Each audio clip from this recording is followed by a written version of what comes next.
on, what am I doing? You reading them nasty books again, right, Myron? Nobody read no nasty books, man. You scared the hell out of me. What you talking about, man? Wait, I ain't did that in about 2 weeks. You called yesterday 2 weeks. What you reading? What you reading? You scared the goddamn book, man. Dr. EnQi. I went on Amazon and got 3 Dr. EnQi books because I'm reading about melatonin and biochemistry. What is, Myron, that's not even a, first of all, it's not melatonin and whatever it is that you just said. It's melanin and biochemistry. You can't even pronounce the word, so how you reading?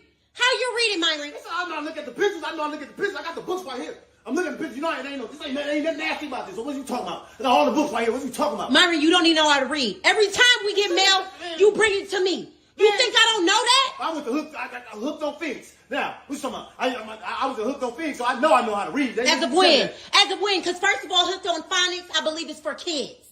There's no such thing as hooked on Phoenix. And if I recall, you're the same person that thought reindeer was pronounced reender, and you're the same person that thought pigeon was pronounced piggion. So it makes sense that you went to hooked on Phoenix.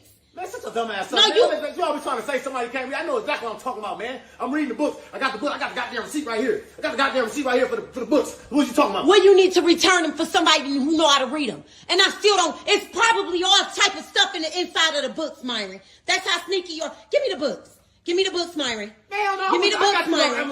Give me the books, Myron. I'm not giving you none. I got these books off Amazon. I'm not giving you the books. Ain't that no. Bye. Bye. I've been in this game for years. You're animals to this shit. Animal, baby.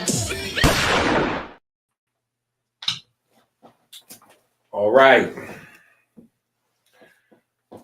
Welcome back.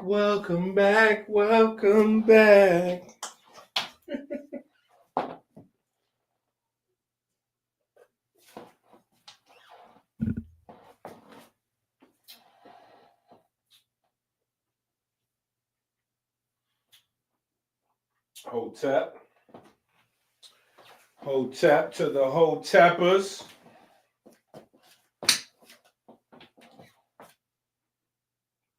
Hotep to the Hoteppers. So we got a lot of work to do today. How's my mic? Oh, my mic is low. Okay, there you go. The mic should be better. Oh my goodness. Okay. Let's go. That's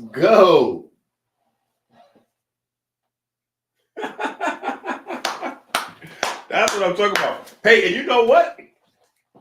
You are the lucky charm of the page, because our last live stream, we didn't really get so many super chats, and you know, it wasn't the same.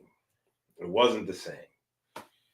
So, you know, when you started off, you know, when Tika starts it off, right? So, you know, the VIP team, you know what I'm saying?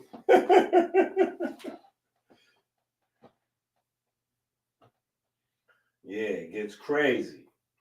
It gets crazy.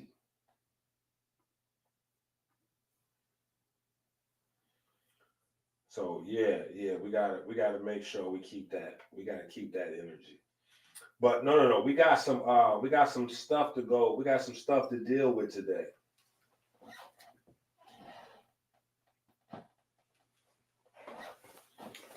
Shingo. I remember meeting up with Shingo. But listen, this is what I want to ask y'all, and I guess I'm gonna probably have to ask multiple times throughout the course of the video, because you know people will be tapping in and tuning out. And we got one of those crazy subjects today. We're going to deal with the link between dandruff and dementia. Dandruff and dementia, right? And trust me, I didn't even know it myself until I'm going through the book, right? As I'm going through the because we in volume 3. right? So the Ebers Papyrus Herbal Applications Volume 3 is out, right? But as I'm making my last little rounds, I'm like,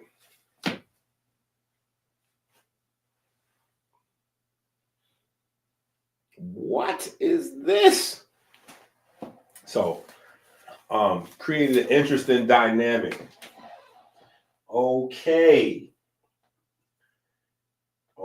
we getting those reds and oranges today. Yeah, we getting those reds and oranges today. Oh my goodness. I could just feel the love coming through the camera. I could just feel the love coming through the camera, right? But listen, I sent out a message earlier on the Patreon, right? Because we were supposed to do it last week. So it wound up turning into a mess, right? Because I sat down with the team. Y'all know my team is my children, right? So I'm sitting down, Chase, Chloe, everybody. And I'm like, listen, I want to give away a book to the Patreon people. And, you know, they was like, what you mean give it away? I was like, well, I'm going to give them the rights to the book, right? So, and it's not more than just me sending you a written statement with like a PDF with the book. Like you have the rights to the book. So that way, if you want to remix the book into your own book, or if you want to post segments online or whatever you do with it, you know, you have the right to do it, you know. And so I was thinking the best thing would be the Melanin vs. Diabetes, like the very first book. But then everybody had different ideas. Oh no, Dad, you should give away this book. And you should give away that book. And no, you shouldn't give away none of your books that's on Amazon. What you should do is give away maybe some of the books that you got from before Amazon that's not on Amazon. And so, yeah. So we really couldn't decide what to do. So because we couldn't decide what to do, I was like, okay, let me send out an email to the people and ask them, like, this is what we're going to do. Take input on which book you think would be the most impactful. And maybe what I'll do is just send you your own, right? So now, mind you, this is not for everybody. This is for the Patreon people. So if you're one of the Patreon members, right? You have a subscription every month, one of the paid subscriptions, and you've been patient with us, and this is one of the things that we're doing, because you know we're optimizing the Patreon. And I seen Dennis question. Dennis asked me a question. I don't know if Dennis watches, but Dennis asked me a question, and what is that? I'm gonna turn this video off. Yeah, I'm shutting the video down. Amber done went that.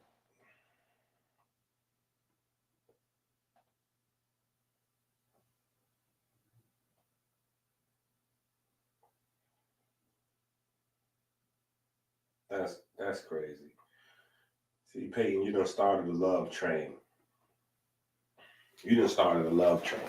Now, me and Amber, we done sat down, right? We done sat down and had a makeshift dinner. Shout out to Abundance.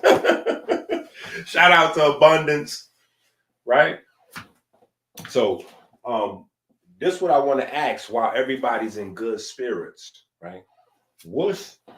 If you wanted the Patreon people, right? Respond back to me on the Patreon, right? Respond back to me on the Patreon. Ask me, tell me what's your favorite book, or what book has impacted you the most. And we're going to send you the PDF with the full rights, so that book can help you write your book, right? Because I really want to see people writing their books this year, right? We had 100, right? We had 100. You know what I'm saying? And now it's, you know, I need to see y'all writing y'all books, right? I want to see y'all writing y'all books. So that's what Yeah. So that's what I want to see, though. I want to see everybody writing their books, and I'm thinking, you know, if you had a copy PDF format where you can copy and paste, do whatever you want, you know, if you tell your story and you have that at your disposal, right, you should be able to knock out your first book, right? We should be able to get you to knock out your first book. So there's that. And then also, I had somebody ask me in the Patreon, how do I select the different, where do I get the subject matter that's going in the Ebers Papyrus, right? And if you don't have a copy of the Ebers Papyrus yet, let me explain to you what I mean. And I'm really just taking these from the research that I have, and then also from the Patreon. From the research and from the Patreon. So let me see. We have, and we're trying to keep it organized and go in alphabetical order, right? So we go with cuts and abrasions, right? Abscesses, right? Burns, just you name acne, like, you know, from to cancer, congestive heart failure, right? Now we're dealing with dementia, diabetes, dandruff, and some topics, you know, we've addressed already in 1,000 different videos. Some we may not have addressed as much. So if you feel like there's something that we should be addressing, that we have yet to address, now would be a good time for you to put that. Just the only caveat is, don't put that in the chat. Put it in the comment section under the video. So I guess you may have to wait till the live stream is over and put it under the video. And hopefully it starts like with letter E through Z. Because we're not going backwards. We did A, B, C, and D already, right? We went from A to D already. We covered A to D.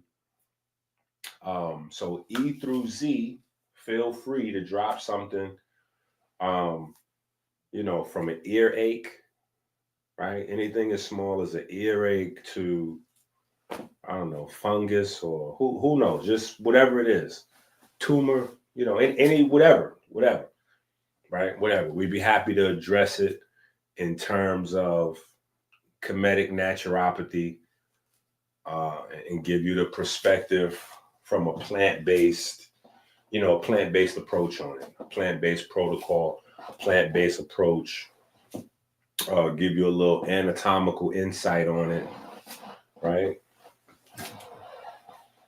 Man, I want to keep on smiling though. This is nice. This is nice.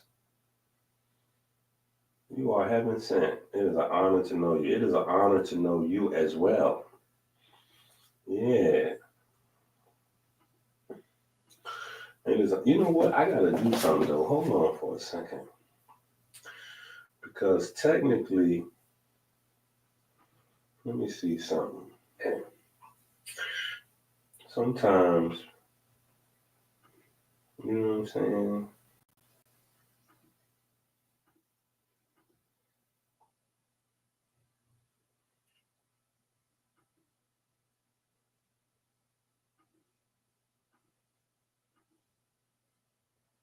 Just a few people. Yeah, there's just a few people. Okay. All right. Yeah. All right. So let's get to the work. Oh, we got a video to review today too. Somebody sent me a video.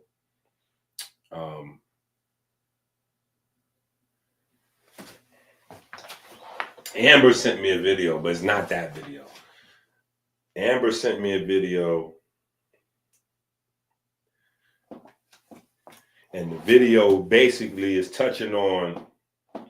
Amber sent me a video. Basically, if you have the newer books and you read into the intro some of what we're talking about in terms of the healthcare system, the crisis that we're facing, emergency rooms, and then we had the conversation about people always thinking the grass is greener, right? So they're looking to other countries like France and Canada because they have different types of systems, right? They don't have the same problems we have.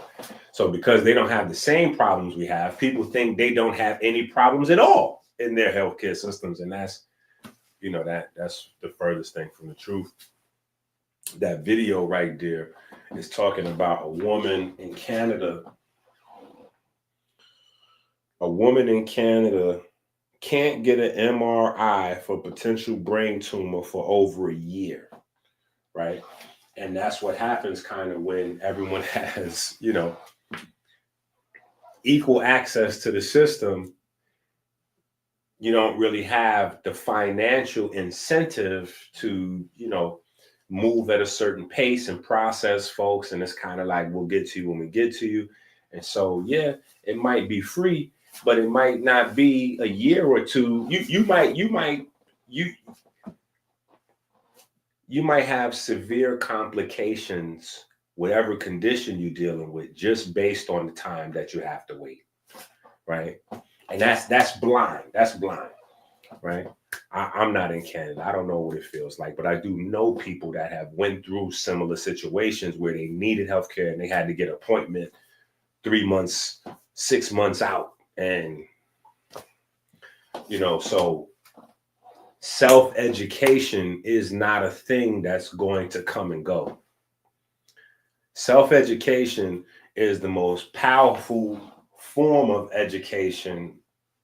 It's not only the most powerful form of education right now, but it's also the most powerful form of like entrepreneurship across the board. It's just what we're doing is bigger than, entrepreneur or daily motivation or trying to lose 10 pounds, right? Our goals are a little bit more lofty, right? Right? Shoot for the stars. We might land on the moon, right? But the value of what we're doing is increasing every day, and it's a global monster that we're up against. The healthcare system is just inadequate to take care of a planet full of zombies. When I say zombies, I don't mean like your classical golem, but I do mean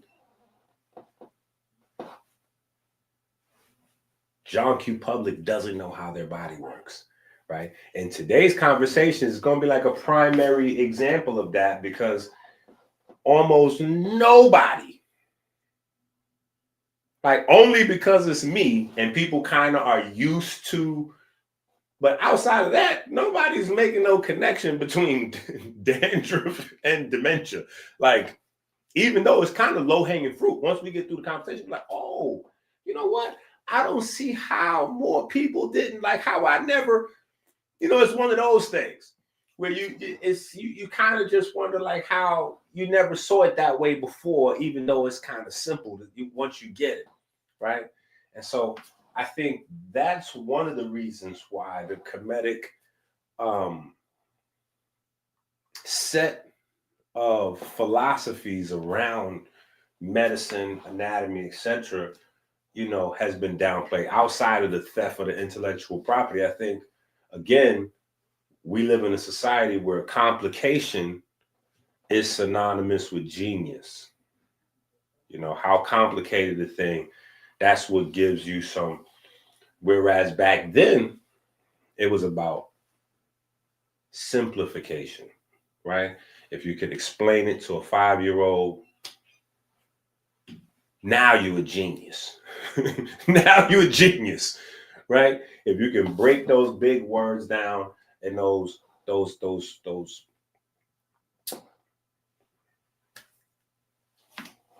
I'm not even gonna say more complex concepts, but just the things that may seem larger than life, you know, by using a story, analogy, being able to paint pictures so people can literally see what you're saying. That's where it has to go. Hopefully that's what we're trying to do with the books, right? That's what we're trying to do with the book. So one of the things I want to do is have a cross-referencing conversation today, right? Because as we're going through the books, we're addressing certain things over and over, but every time it's from a completely different perspective with different information. So we have to learn how to start putting this stuff together as we have the books at our disposal, as we have the knowledge at our disposal. So feel free to go on ahead and join the love train. Feel free to go ahead and join the love train.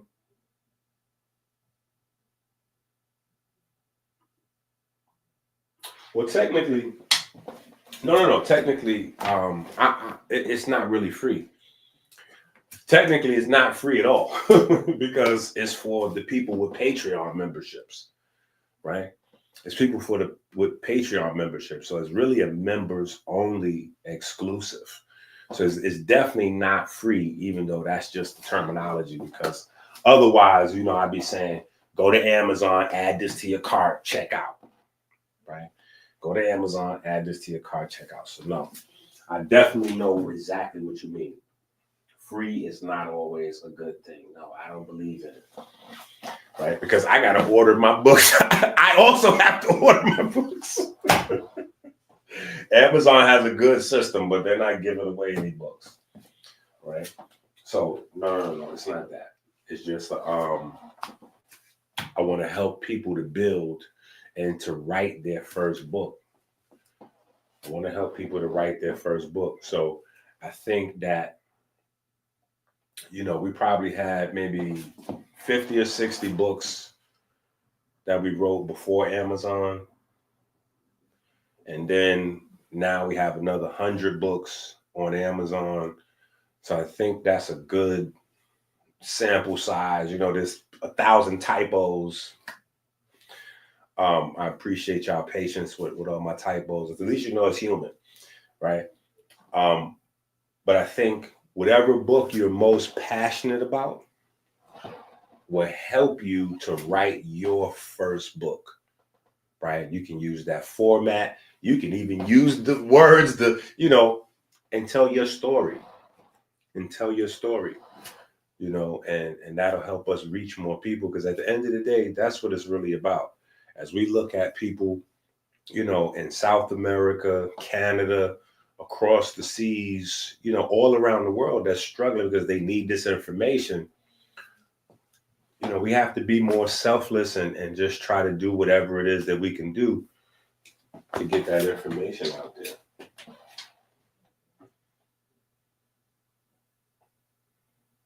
Erectile dysfunction should be next. We don't need to vote on it. You said it. I'm going to write it down, right? And just depending on how many people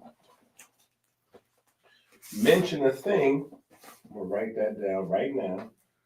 Erectile dysfunction. But listen, people, I really want y'all to put them in the comment section, because, once I start going, I be missing what's in the chat.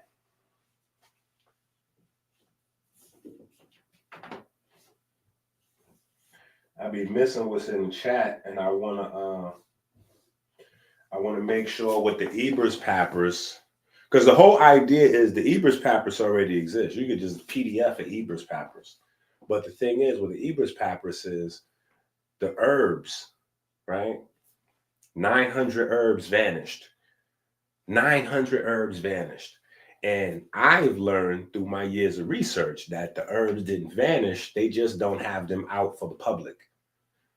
The herbs that they had in Kemet became the pharmaceutical drugs, right? So we went through a bunch of them already. Antibiotics and chemotherapy and heart medication and just a wide variety of stuff that people was hitting me up every day like, bro, you're blowing my mind. I had no idea that these was all literally extracts from herbs, right? And it's changing the way people even view the idea of herbs. When you know that 90% of what's in CVS, 90% of what's in Rite Aid, it comes from a plant, right? That in and of itself is an empowering idea. Then to be able to systematically,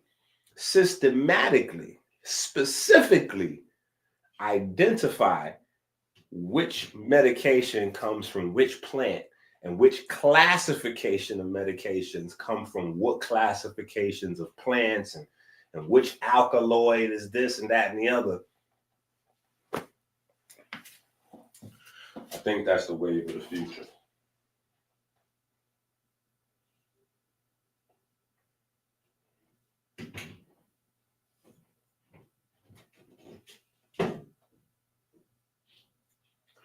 Oh no, we got diabetes. We going crazy with diabetes. Diabetes is in. So Ebers Papyrus, Volume 3, has diabetes in. Tomorrow or the next day, we probably do a live on diabetes. So don't worry about diabetes. Forget about diabetes. Diabetes is the basis of our movement. Melanin versus diabetes is the movement. So you never have to worry about that. We're gonna cover that, right? But let's start talking about dandruff. Let's talk about dandruff. Let's get into our dandruff bag.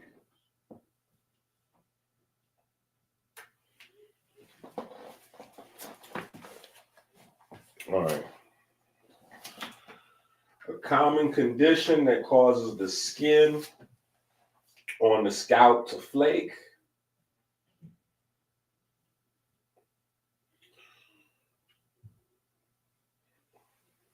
A common condition that causes the skin on the scalp to flake. The skin structure is pretty much the same, but the scalp is the thickest skin of the body, right? The scalp is the thickest skin of the body, right? So you know this goes right into our entire conversation about melanin, right? Pigment, right? But even if we sat that aside, right? When we talk about the tools, right? TEWL, right? TEWL, transepidermal water loss, right? Remember, we had a whole big conversation about them trying to steal the drip, literally and figuratively, transepidermal water loss, stealing the drip, right? Because the major premise behind melanin versus diabetes is that your pigment system, primarily your skin, has a I'm not even gonna say a impact. It is the basis. It's the basis for metabolic disease. And for a long time, we was out there looking crazy all alone. And after we made enough noise, instead of saying, well, let's go ahead and tip our hat to the doctor with gold teeth, they just went ahead and remixed it. Transepidermal water loss. They came with the ferroptosis, right? And created a whole paradigm centered around our philosophy that the skin is the root cause of metabolic disease, which then is the root cause of, cancers and autoimmune disease, et cetera, et cetera. So addressing dandruff, right? We have to put in that pocket, right? And that's the big thing about the difference between holistic and naturopathic versus, what you learn like medicine and surgery, right? Medicine and surgery are afterthoughts.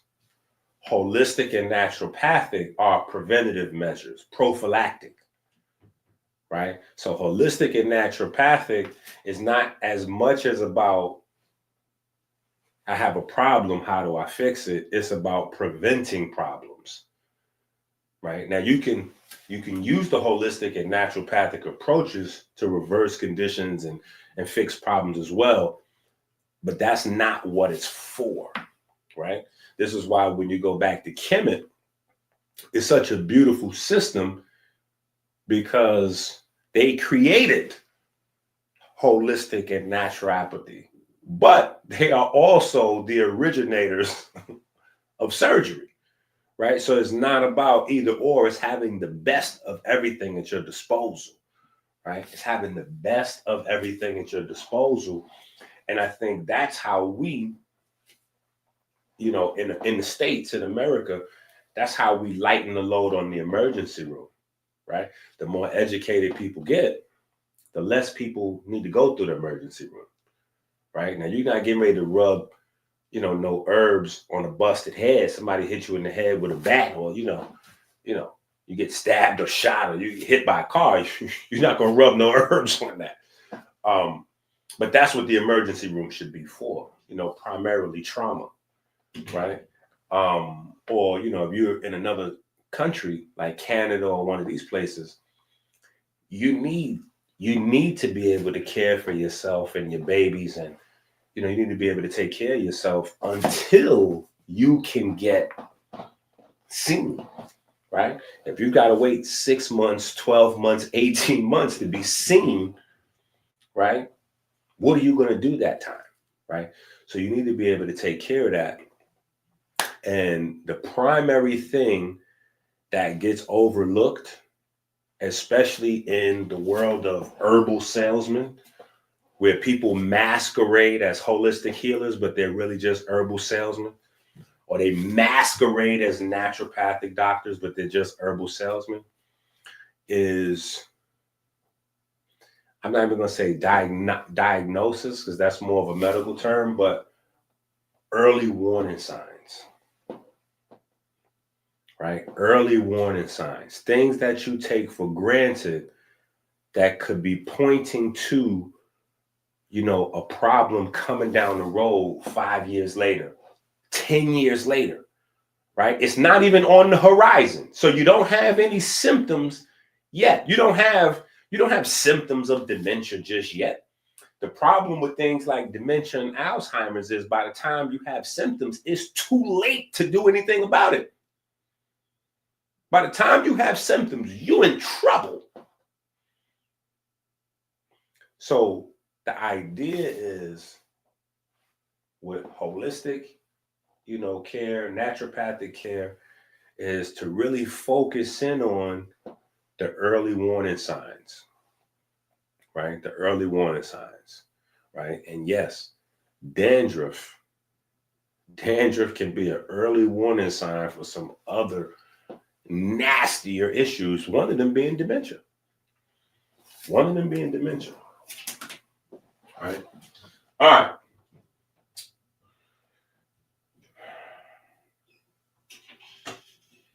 Yeah, I know Osborne gonna get on me because we're supposed to have, we've been working on a moisturizer for a while, but it just hasn't been, I haven't got it right yet. We have the Batana, but this is something different, right? This is a particular formulation that we've been working over and over and over. And I might be overcomplicating it. I may, my last few attempts in the lab, in the kitchen, has been simplification, and we're getting closer. We're getting closer, right? So I know people are like, yo, what happened? We went the whole winter. We ain't even. Listen, relax. You ashy year round, okay? When you when it comes, it's gonna be right. When it comes, it's gonna be right. Right? Okay. So transepidermal water loss. Right? Let's take a look back at transepidermal water loss real quick.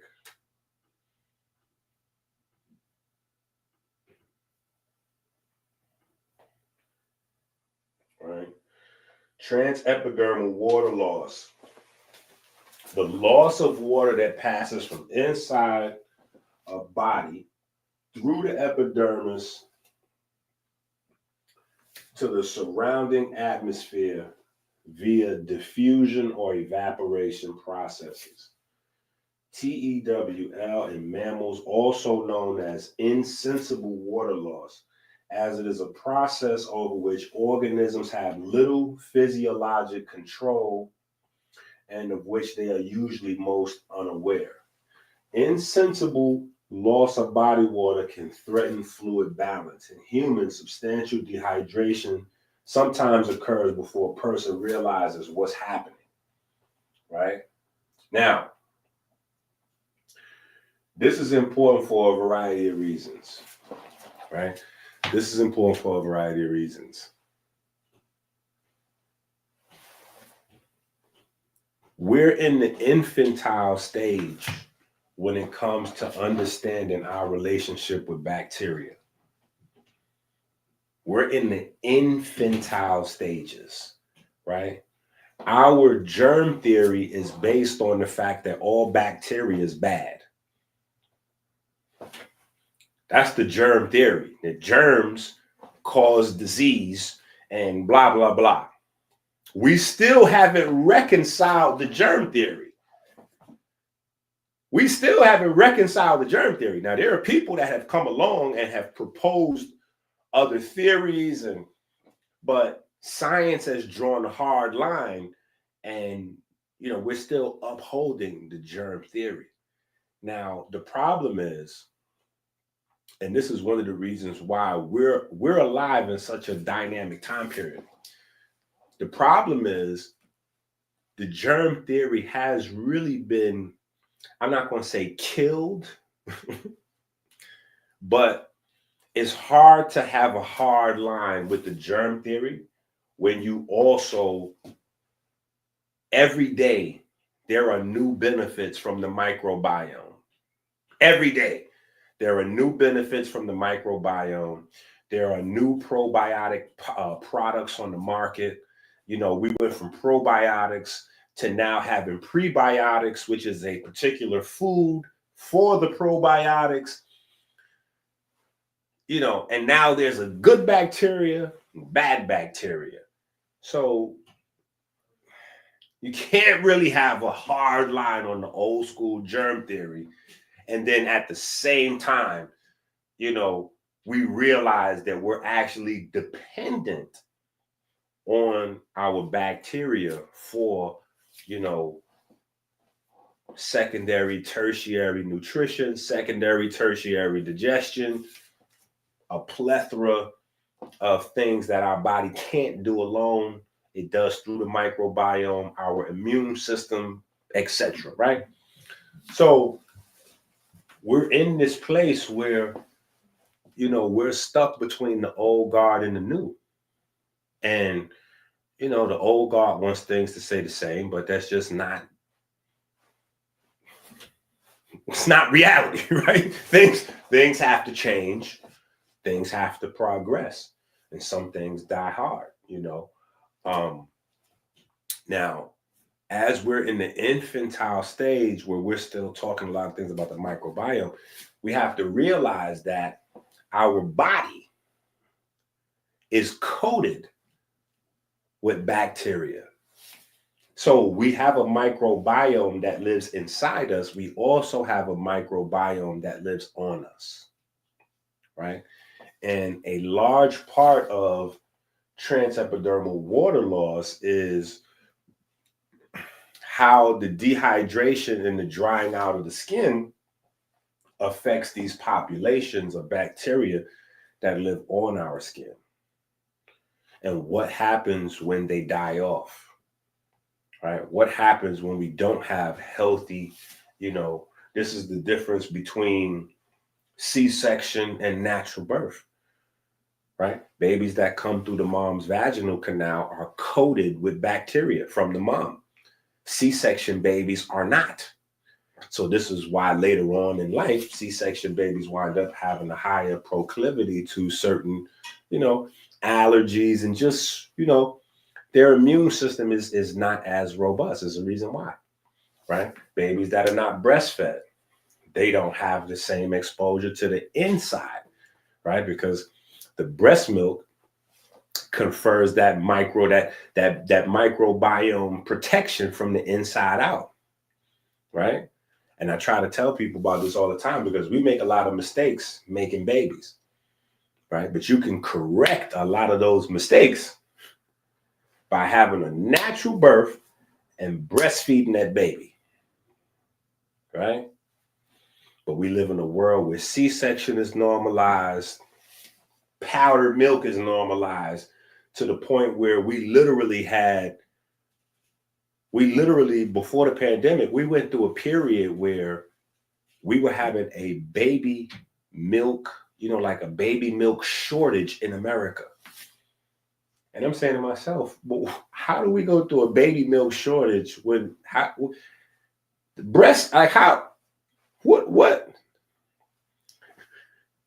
So it's just a lot of these things, at the same time, we had Angelina Jolie remove her breasts, as a prophylactic, like nothing was wrong with her breast. She didn't have breast cancer, but she wanted to remove her breast just in case, so she never got breast cancer.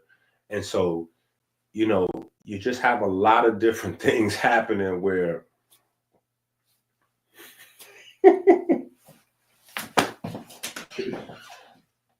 back to the information. Back to the information, right? So anyway, this blew up on a couple of our live streams as we detected an attempt to hijack our swag, right? The transepidermal water loss movement is about tracing metabolic and immune disease to skin function. Our main premise, right? Regarding our skintology series, right? Now, if you don't have these books, please go on ahead and get those books, because there's a lot more detail in those books, right? That is the kitchen chemistry book, the orthorexia book, and the autodidact book. If you do not have those 3 books, go to Amazon, add them to the cart, check out, right? Go to Amazon, add them to the cart, check out, right? Now,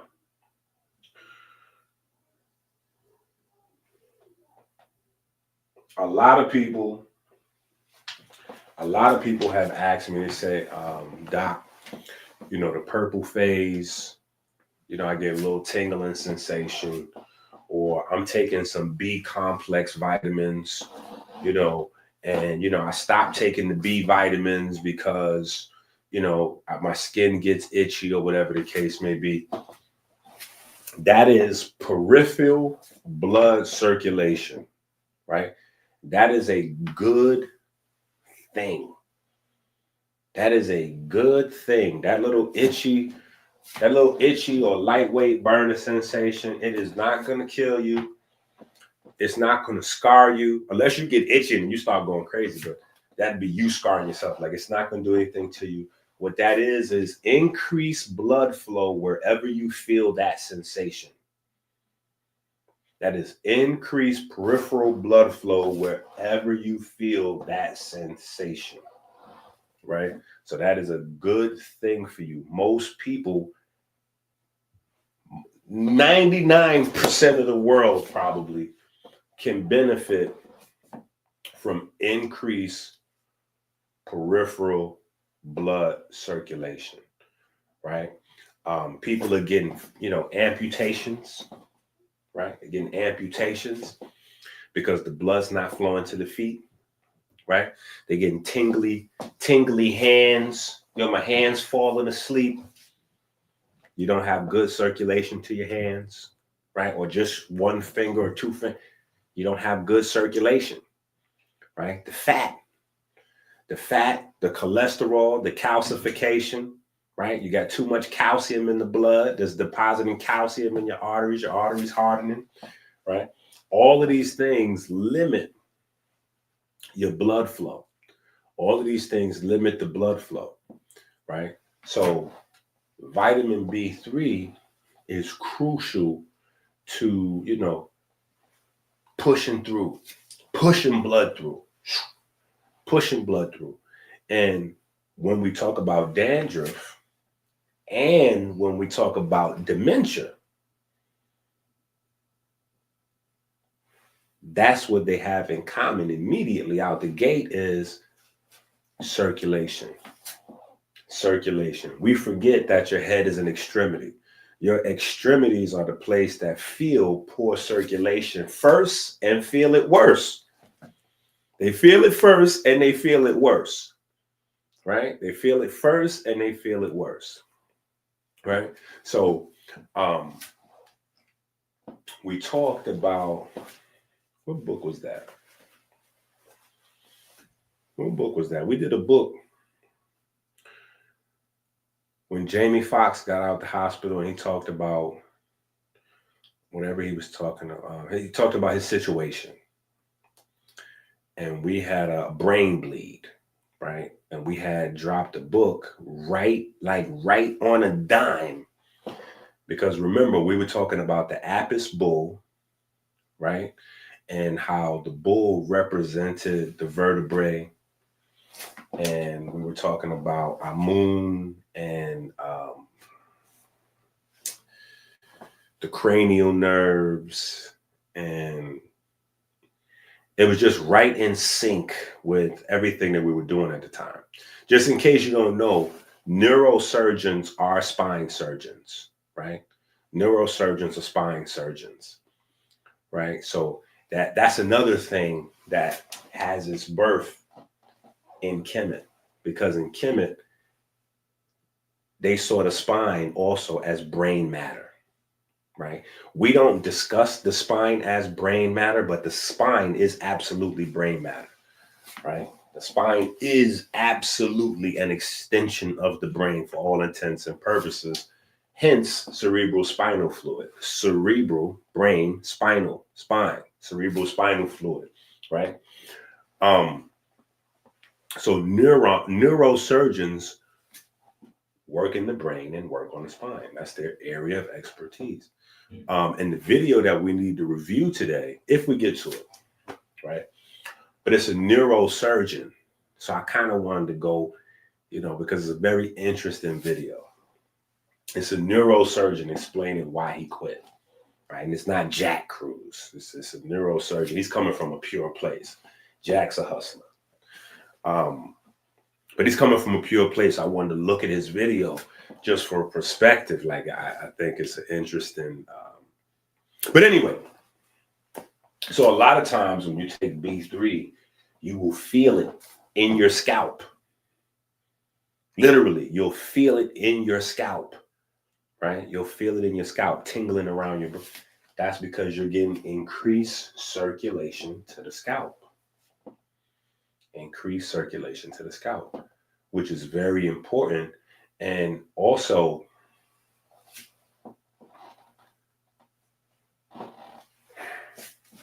how do I word this, right? Kemetic science, God, spirituality, geometry, masonry, right? All of these things have one root. They all are intertwined. They're inseparable. They're inseparable. And we talked about that with congestive heart failure, with the geometry of the heart and the angle of the heart determining heart health and age.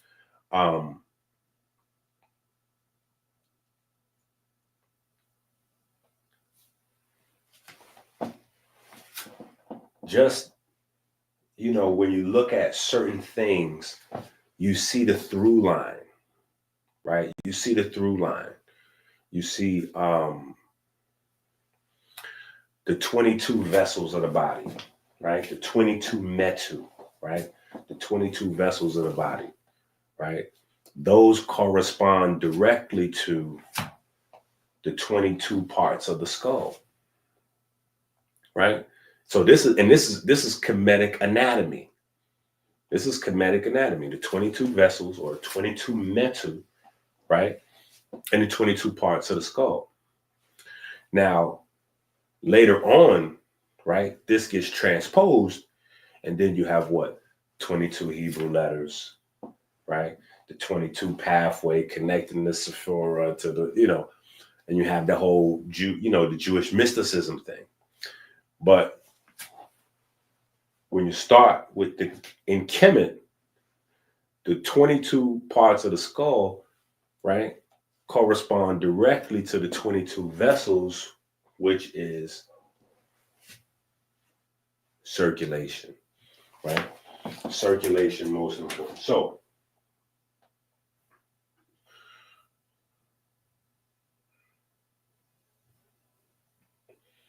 we can highlight some other benefits, right? And remember, food is medicine. When we see food as medicine, where's my marker?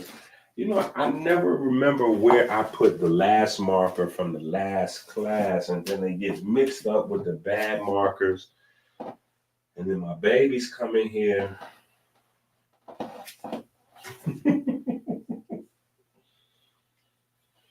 My babies come in here and they start stealing stuff.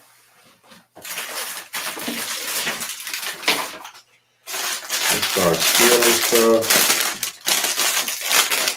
And they get crazy. All right, so we're going to pull out a fresh.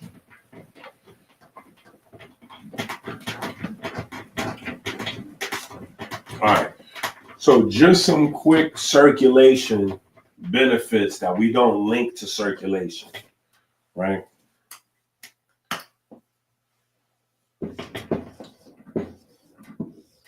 B3, niacin, right?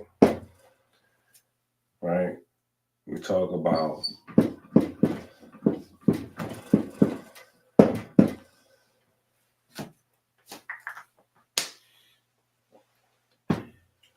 sirtuin activation, right? We get into our autophagy bag, right? And this is, 1,000 different plants, right? Almost all of your fruits, right? Almost all of your fruits. Like, this is just, right? Almost all of your fruits.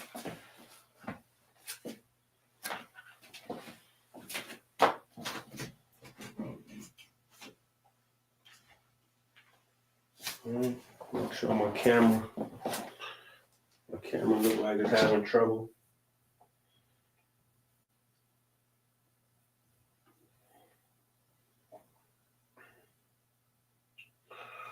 All right.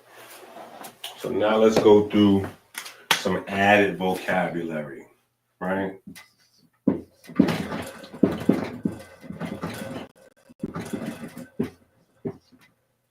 Saw palmetto. African pygeum, right? African pygeum.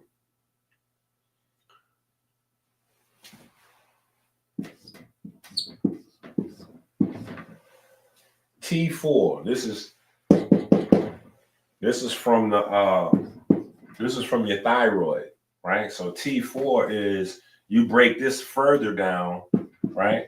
This is tyrosine, right? Zinc, selenium, right? Right? These are all things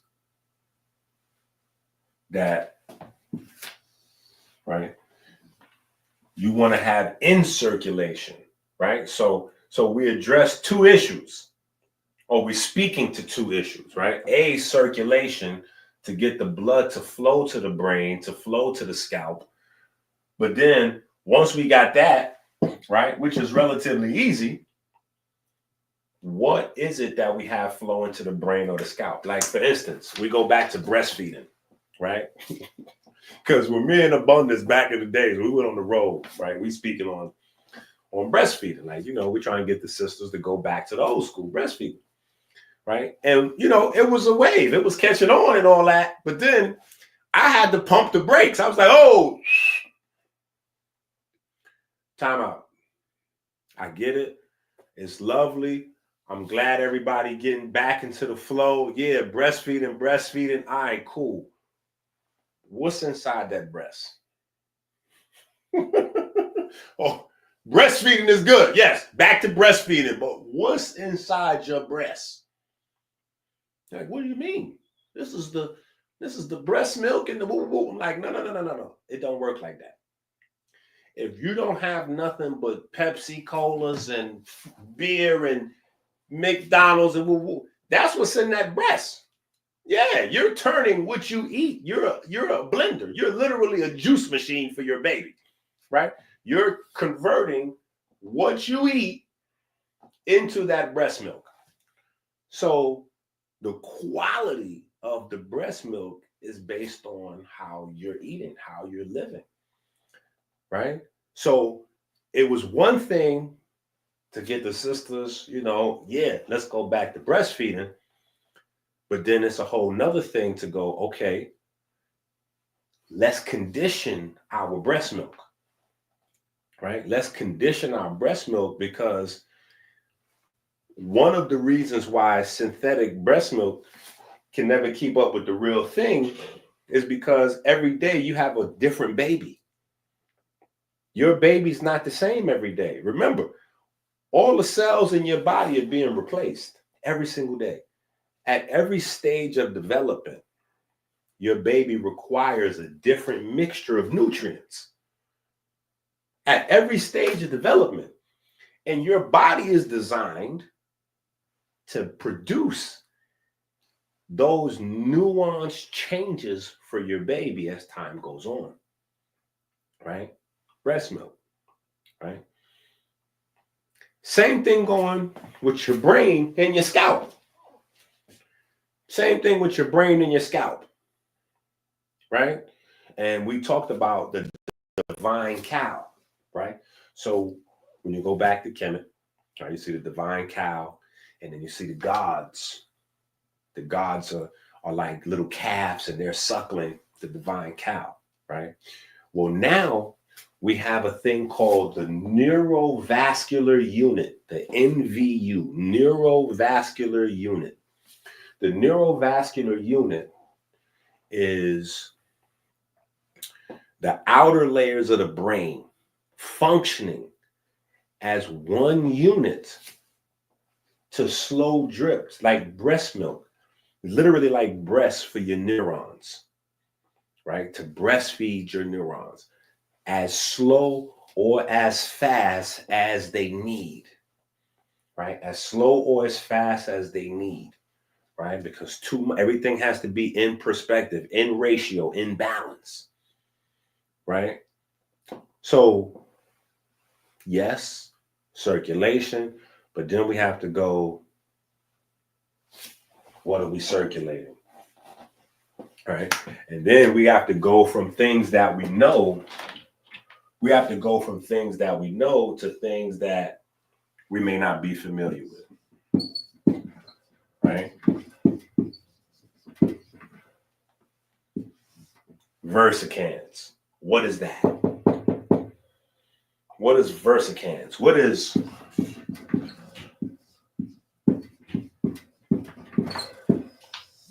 agricans? Right? What are these things? Where do they come from? We don't know, Doc. That's why we donate to the movement, Doc, so you can tell us. Right? Well, these come from a family of proteoglycans. Right? Proteoglycans. Right? Proteoglycans are proteins that basically have sugar on them. They're sugar-based proteins. Sugar-based proteins. Sugar-based proteins functions like antennas for your cells. Right? They function like antennas for your cells. Right? Proteoglycans. Right? They're heavily glycosylated. The basic proteoglycan unit consists of a core protein with one or more covalently attached glycosaminoglycan GAG chains, right? And folks that's up there in age, don't laugh at me for messing up these long words. But folks that's up there in age, they know glucosamine, MSM, and chondroitin for the knees and the elbows and the arthritis and the achy lower back and the glucosamine with MSM, right? But these are things, a lot of these things that we're getting prescription wise are things that we have to have. We got to feed to our babies as nutrients. In our 20s and 30s, they have to be just regular practice. These are the ways that we stave off those trips to the emergency. Right? The chains are long linear carbohydrate polymers that are negatively charged under physiological conditions due to the occurrence of sulfate and uronic acid groups. Now, I want you to put that in your back pocket. If you're taking notes, add that, put that negatively charged, right? So when we get into our electric bag, right, just know, right, this is a part of that conversation, right? Just know this is a part of that conversation. All right. Let me see. I don't want to get too lost in the science.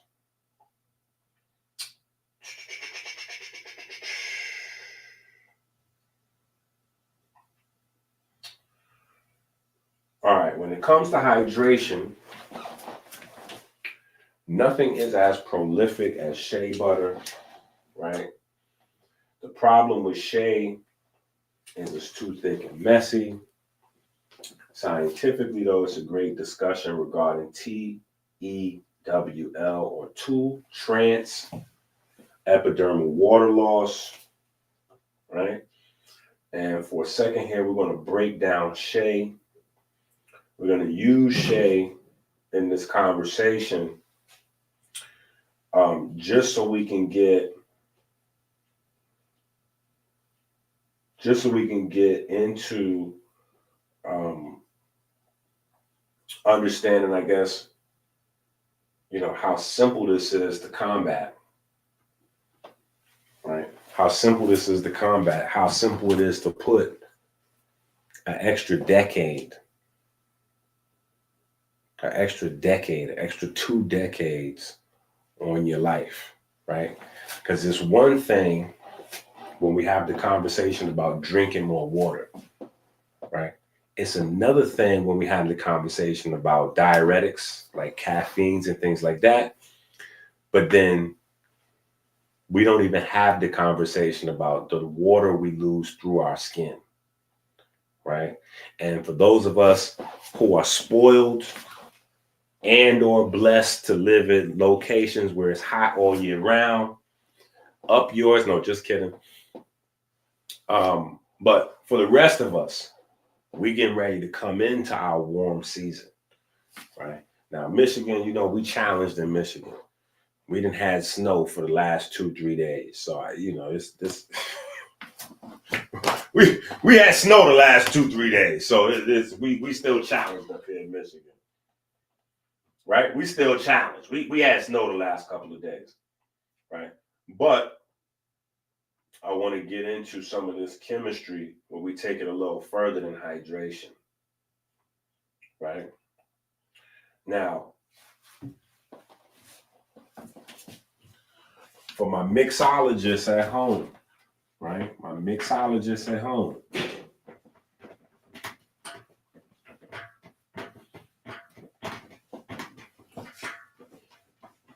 The conversation about Dr. Africa used to say, if you can't eat it, don't put it on your skin. If you cannot eat it, don't put it on your skin and don't put it in your hair, because it's going to go right to your bloodstream. It's going to go right to your bloodstream. And, you know, a lot of us, you know, we've been chemically, you know, especially the sisters, a lot of women, they 50 years old. They've been putting chemicals in their hair for 50 years. You know, a lot of us brothers, we're not really much better, right? The wave grease and all of those things is still the same. You're still putting, you know, light perm type of chemicals into your hair, into your scalp, seeping through your scalp, into the same blood circulation as your brain gets, right? Your scalp and your brain share blood circulation. Your scalp and your brain share blood circulation. Your scalp and your brain share blood circulation, right? So we're going to look at some key cheat codes, right? Some cheat codes.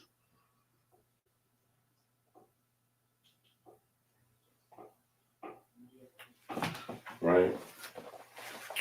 Some cheat codes: castor oil, rosemary, peppermint, right? Rosemary has 150 different phytochemicals, right? 150 different phytochemicals. Why is that important? Because each one of those phytochemicals has the potential to wind up on the shelf in Rite Aid as a prescription drug. This is the origin of your prescription drugs.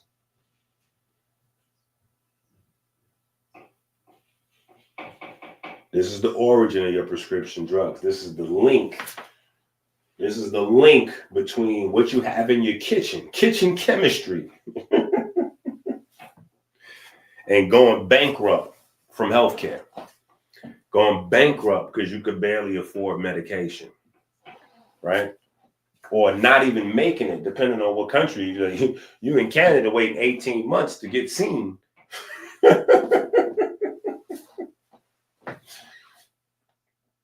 Right? So we go through some of the chemical.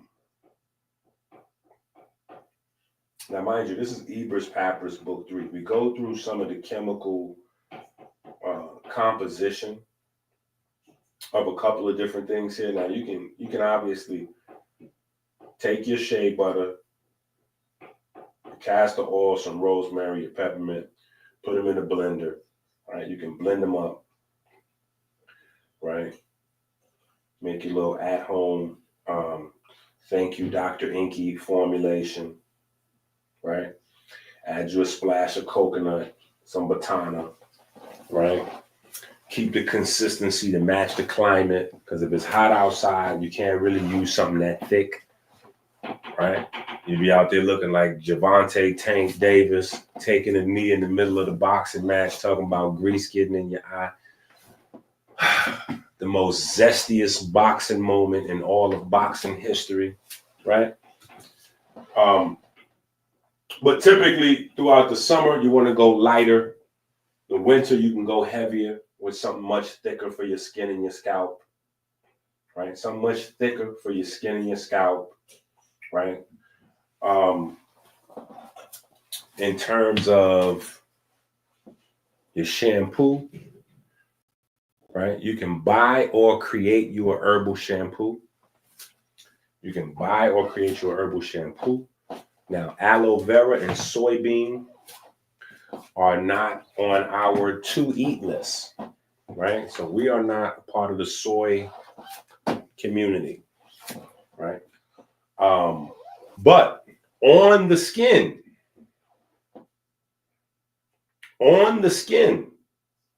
soy is amazing. On the skin, aloe vera is amazing, right? On the skin, soy and aloe vera is amazing. You can get you some ginger tea, right? As a base, put you some lemon in there, right? Squeeze lemon and then blend up the peel, right? Some soybeans, some aloe vera. You will have you an amazing, amazing conditioner, right? Leave that in 15 to 25 minutes. Leave that in 15 to 25 minutes. That is an amazing, amazing therapeutic conditioner for your scalp. Trust me, not only am I a naturopathic icon, but back in the days, I used to have a hair salon. Back in the days, I used to have a little bitty part of a hair salon. So I know a little bit about that as well. Right? All right. The scalp.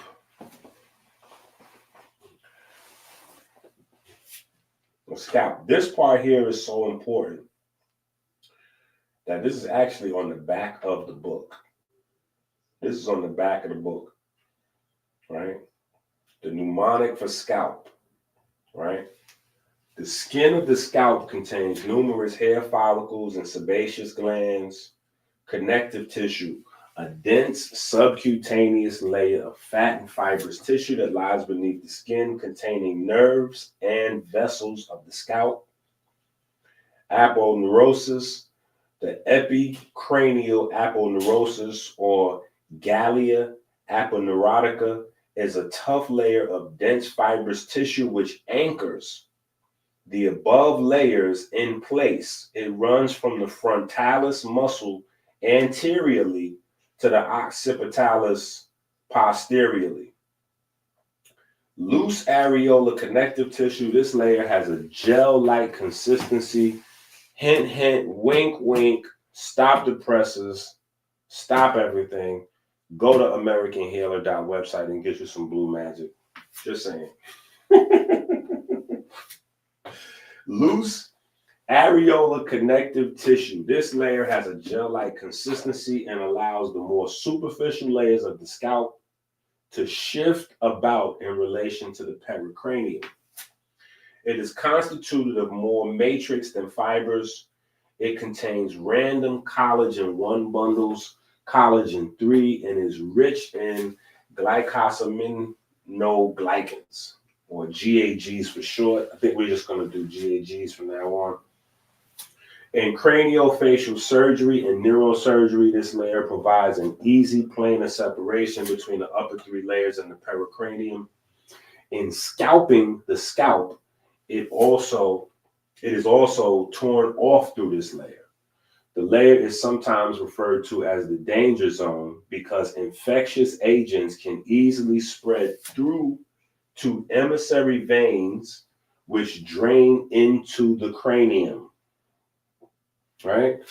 This is the important piece right here. Right? the danger zone, right? Because things can drain into the cranium. Then you have the pericranium.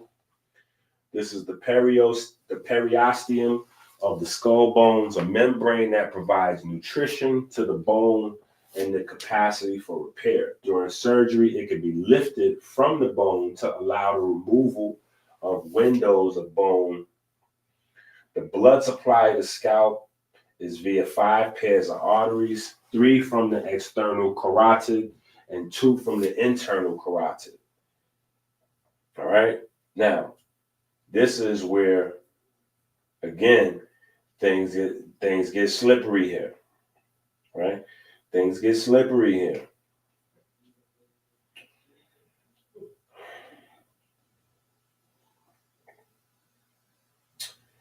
UVM scientists discover new mechanism for blood flow regulation in the brain, right?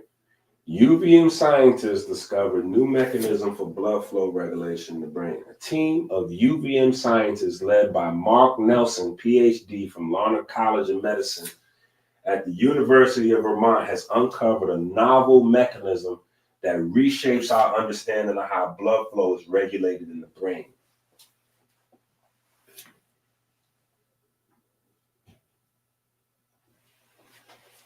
The study, published in the Proceedings of the National Academy of Sciences, a peer-reviewed journal of National Academy of Sciences, introduces electrocalcium coupling. Electrocalcium coupling. Electrocalcium coupling. A process that integrates electrical and calcium signaling in brain capillaries to ensure precise blood flow delivery to active neurons. Now we're going to make a full stop right there. This system is located in between your scalp and the brain.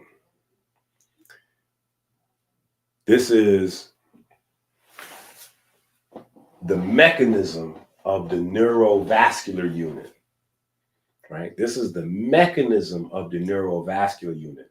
So we talked about how electric potentials are generated in cells, right? In neurons specifically. But then we branched out, right? We branched out in the Anatomy of the Mind, books 1 and 2, and we extended that to all the other cells, right? We extended that to the other cells. So it's not just neuron cell, but more importantly than the type of cell or them being able to generate a potential is my thing, which has been a pet peeve of mine for, decades now, is that electricity, light, and magnetism as the primary vehicles and storage mechanism for information has been left out of the health conversation, right? And this whole conversation about the body being electric is just the tip of the iceberg, because from elementary school, electricity, light, magnetism can't be separated, right? Electricity, light, magnetism can't be separated, right? Anytime you have a moving electric field, you're going to generate magnetism. Anytime you have a magnetic field, you're going to generate electricity. Once you have alternating electric and magnetic fields, let there be light, right? So the conversation is about electricity, being the physical creator, right, to initiate information, light being that information, magnetism or magnetic fields being, the way information is naturally stored, right? What we're talking about when we're talking about electricity and light moving cell to cell is information, is communication, right? And so when we're talking about electricity being the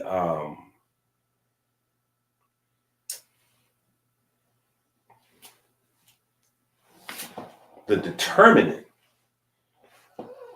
of the drip of the flow of nutrients, blood, oxygen, vitamins, minerals, fats, proteins, etc., to the scalp and the brain, right?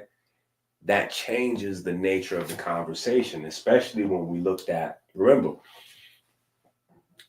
the first conversation we had from the Ebers papers was cancer, and then we went from cancer, we kind of segued right into heart disease, right? And the throughway was cancer cells using fermentation, right, for fuel, right? So the future of destroying cancer, the future of killing cancer, reversing cancer, is in being able to shut cancer cells down regardless of the type of cancer cell, right? And that's how Otto Warburg got a Nobel Prize, blah, blah, blah. But the mystery was, beyond glucose fermentation, what was the other fuel source? Now we know it's glutamine and glutamate, right? And the obvious thing from that conversation is, well, and this is where a lot of keto people jumping out the window. Well, we should just cut out the amino acids, right? Dr. Sebi said we don't need amino acids anyway, right? So we just cut out the glucose, cut out the sugar, cut out the amino acids, boom, we just go into keto. We just eat fat, right? That's how we segued into congestive heart failure, because the problem is not only do glutamine and glutamate, right, not only are they responsible for neurotransmission and a whole bunch of other things that we can't live without, right? They're also the primary amino acids in osteocalcin and MGP, which are the things that metabolize and neutralize. Osteocalcin primarily helping the body metabolize, along with vitamin K, calcium to keep your blood calcium free. But then MGP neutralizes bone morphogenic proteins that dump calcium into the blood and cause your arteries to get calcified in the first place, right? So soft tissue calcification is a problem, right? So we need the glutamate and the glutamine to stop our arteries from getting hardened. So you can't go, I'm going to cure cancer by getting rid of my glutamate and glutamine, because then you immediately drop dead from heart failure, right? This is how things get complicated, right? But our solution was the basics: light, water, exercise, do the things that stop your body from going into the fermentation process in the first place, right? So it's not about worrying about the fuels if you can cut the fermentation process. Got it. Fast forward, now we move to the brain. You see the same thing at play. And what naturopathy, what holistic, philosophy, ideology, right? The first thing is about seeing the body as one system. And you can't really do that if you're not able to see the connection within specific types of dysfunction, right? You have to be able to break everything down, at least as much as you can, so that you can start to recognize key players in different spots. You go, oh, wait a minute. Okay, diabetes is insulin, glucagon, but then the neurochemistry is melanin concentrating hormone. And as melanin concentrating hormone goes up, autophagy goes up to repair the tissues. Ooh. So I have to find a way to boost melanin concentrating hormone to boost, right? So, and this is also when you boost melanin concentrate hormone, not only do you lower the blood sugars and the insulin, but you also break down any potential tumors developing in the body through autophagy. So you have to be able to see how not just the systems of the body connect, but the dysfunctions and the parts of the dysfunction. So that way, when we're looking at the plant kingdom for solutions, we know what we're looking for, right? This is the thing that's done in the laboratory. And the only thing different between, like a medical laboratory and maybe George Washington Carver, you know what I'm saying? Or Imhotep, enthusiasts, right? Where nature is your lab, is you in both places, you still need to know what you're looking for. You still need to know what you're looking for. It's not like, okay, all plants are healthy for all conditions. That's going to get you dead faster than it's going to get you well, because nature makes just as many toxins and poisons as she does vitamins and nutrients, right? So you need to know what it is, right? And so I just want you to have that in your mind as we moving through.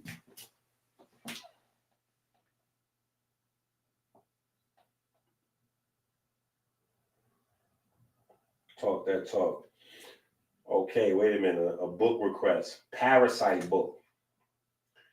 Now, when you say the parasite book, see, this is why I want y'all to put this, answer me back for the books on Patreon, because then I'll get sidetracked. But when you say the parasite book, what book are you talking about? Because are you talking about the HIV, Candida, PCOS book, or are you talking about the herpes and leukemia book? Right? Yeah. This is the Soulcraft lab work book, and this is the Soulcraft Codex book. Right? So answer me back in the Patreon. I sent out the Patreon messages for the books, right? For the book requests.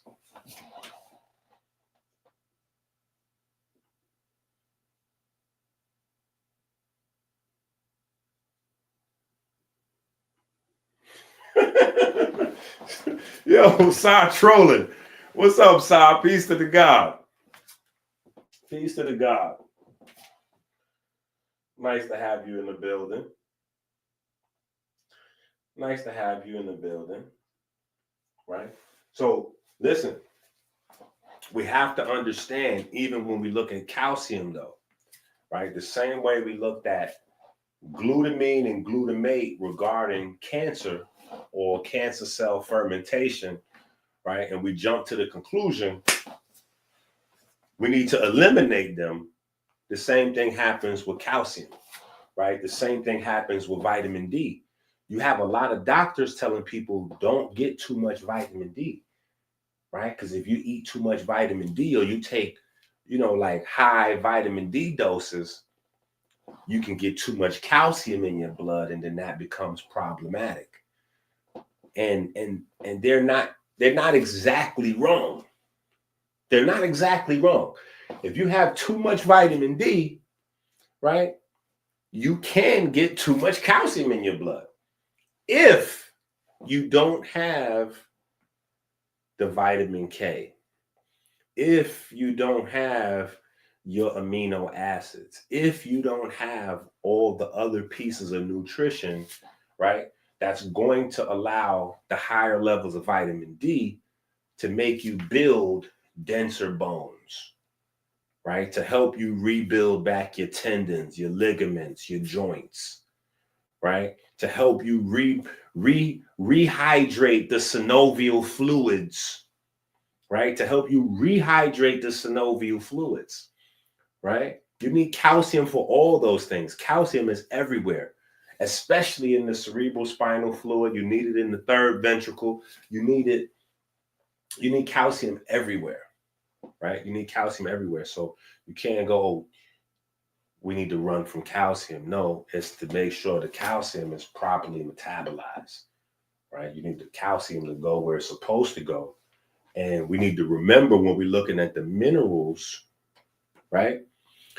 Minerals are the carriers of, so just a second ago, remember I mentioned electricity, light, magnetism, right? Minerals are a combination of different elements. The elements really are the physical representation. So anytime we look at a mineral, calcium is an atom, right? It's an element rather, but all of these things represent different forces, energies, or combinations thereof, right? Calcium in the body primarily is going to represent current, electricity, right? Current, electricity, right? But all of the elements are that way, right? All of the elements are that way. And the problem is the way we've been acculturated to think, we forget about the other part, right? We focus on the calcium, we forget about the electricity, right? We focus on getting in iron, we forget about magnetism, right? We focus on iron, but we forget about magnetism, right? So that's the part where science, medicine, health, surgery, that's where it's moving in the future, is where it's becoming more inclusive of those things. And that's where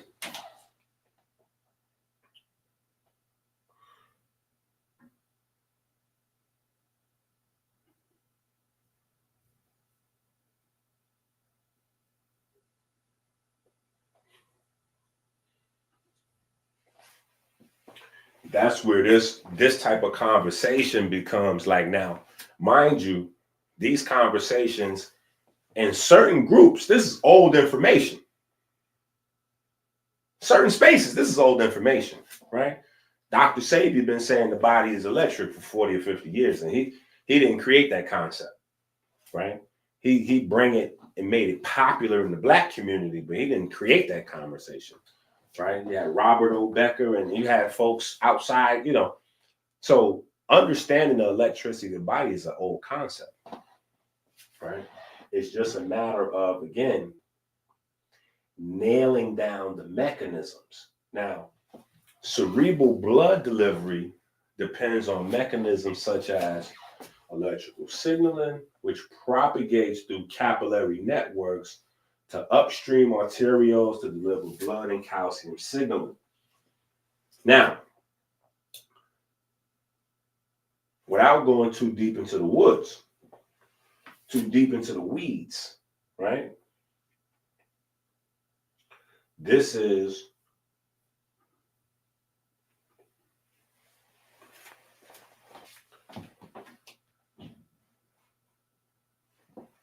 dementia,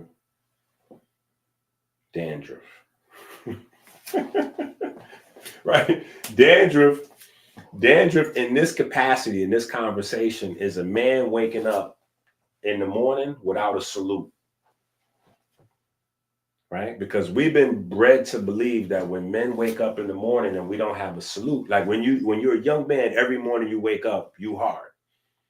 As you get older, that happens less, right? Or when it's time for go time, you know, you're not ready to go, you could just go get you some blue pills, right? You can go get you some blue pills or some Cialis or some special lotions they got out there, right?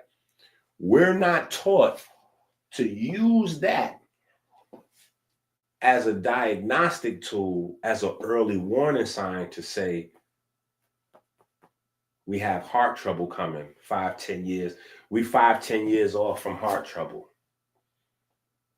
right? Instead, and that could prevent heart surgeries, heart attacks, heart failure. Instead, we're taught to ignore that and just buy us some pills to to bypass that. And well, I'm saying the same thing going on with our scalp, I'm saying the same thing going on with our scalp. I'm saying the same thing is going on with our skin, right? We're taught that with skin things is cosmetic. We're taught with skin issues is cosmetic. With scalp issues is cosmetic, right? Get you some moisturizer. Get you a leave-in conditioner that has more chemicals in it than the shampoo, right? Get you some texturizing conditioner where your conditioner and your shampoo got a little bit of perm in it, like, we're not getting it. We're not getting it, right? We're not getting it. And this is not to say, listen, stop using your chemicals and just go all natural and pack red clay into your hair. Like to say, what I'm saying is, if we understand the connection between the scalp and our brain, the connection between our skin and our circulatory system, right? What we put on our scalp, what we put on our skin, we will understand to have more reverence, right? Reverence, respect. This is where the Kemetic philosophy that was mocked, oh, they see God in everything. They say it's God in the skin, God in the hair, God in the vessels, God in the heart.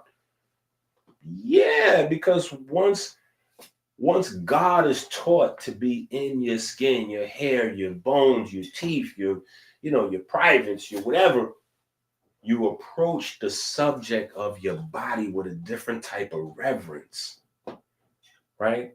You begin to see investing more time and money in fixing up your car than your body is stupid. Respectfully. And not saying that you shouldn't invest time and money in the car. I'm just saying, how much time and money did you invest in making sure your heart is clean? Your lungs are clean. Your spleen is clean. What's that process look like? It's not going to get a detox to have a poop. It's not a doodle. It's not, oh yeah, I had a good bowel movement. That's not that. That's just for herbal hustling, just making a few dollars. Oh, okay, yeah. So that doesn't confer long-term benefits, right? That doesn't confer long-term benefits. It's the internal hygiene. It's understanding, okay, skin, fascia, fat, skin, fascia, fat, organs, interplay, nerves, blood vessels. The same vessels are going everywhere. The same vessels are going everywhere. So the problem that you have in the heart, the problem you have with your kidney, the problem you have in the brain, it's not really a matter of, are you healthy, but you just have this going on. No, whatever that problem is systemic. It's happening all throughout your body. The same calcium that's building up in your soft tissues is happening because you're not getting the blood flow to the extremities, right? So if you're barely getting enough blood flow to the extremities, the heavier elements, they stay in here. So you're getting the buildup of cholesterol throughout here. You're getting the buildup of calcium throughout here. You're getting the buildup of fats throughout here. You're getting the buildup of sugars throughout here. And so you have a whole bunch of different, calcification of soft tissue, cholesterol buildup, glycation, A1C, you have all of these different issues that stem from different things being like slowing down the blood circulation, right? And we don't get our head chopped off. Like we look at LeVar Ball, right? We see LeVar Ball just got his foot chopped off, right? Respectfully, right? We see Deion Sanders got half his foot chopped off, right? Deion Sanders got half a foot chopped off. LeVar Ball got a whole foot chopped. We see these things, but we don't see it happening to our brain. We don't see it happening to our brain. When our brain is happening a lot slower, and because you can't amputate the brain and keep it moving, we have dementia, right? Dementia is basically congestive heart failure. It's like congestive brain failure. And we have to use our memory going. We have to use our attention span going. And we have to use dry scalp and all of these things as warning signs. God takes care of fools and babies. After you turn 30 years old, 25, 30 years old, you don't qualify as a fool or a baby. You on your own out here. You on your own out here. Right? You on your own out here.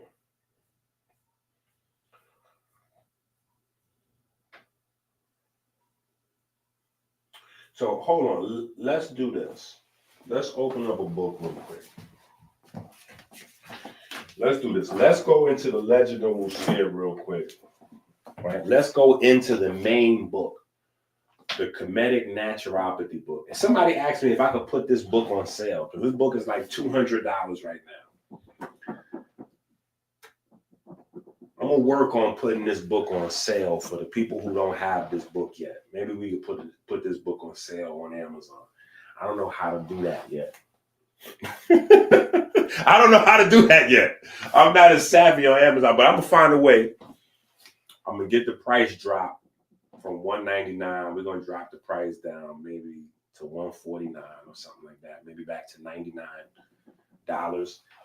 Just run a sale on this book. So people that don't have it, that may be dealing with some budget issues. Right? All right. Page 202. Page 202. Right? Go to page 202 inside the book. Right? 202, we have a snapshot. A snapshot of the periodic table. Right? And it could just be me. But, you know, I just always like to open my conversation on the periodic table with that snapshot of the transition elements, because it has, you could just see, like, you know what I'm saying? Like if you make your eyes blink a little bit, like if you blink your eyes a little bit, you almost see the comedic signature right in there, like Ray, Wuxia, and Patar. Like if you just, you know what I'm saying? Like you just, let's just pull one up. It's always good to just, we just pull one up. Let me see, what is this? Let's put that down there. Okay. Let us get a periodic table. Yeah, let us get a periodic table. This is good right here. Type of table don't matter. It just, you know, just good to get a good little look at, you know, right in there. Right in here. You see it right in there? Right? You gotta look from tungsten to mercury. Look at from tungsten to mercury, right? If you blink your eye real quick, you can see Ray, Wuxia, and Patar, right? Just right there in the middle, right? I just like to highlight that the gods is in the middle of the periodic table, just saying. Right? They may not be. That might just be me reaching, but it's too much of a coincidence for me, right? Especially if you understand that the nature never was, like a lot of people still have that mindset. They believe that the word nature is equivalent to the German term God. And the German idea of God is like the old white man in the clouds, where natures really were individual forces of the universe, much more akin to the primary, the fundamental forces, or, even the periodic table. So it just makes sense that way.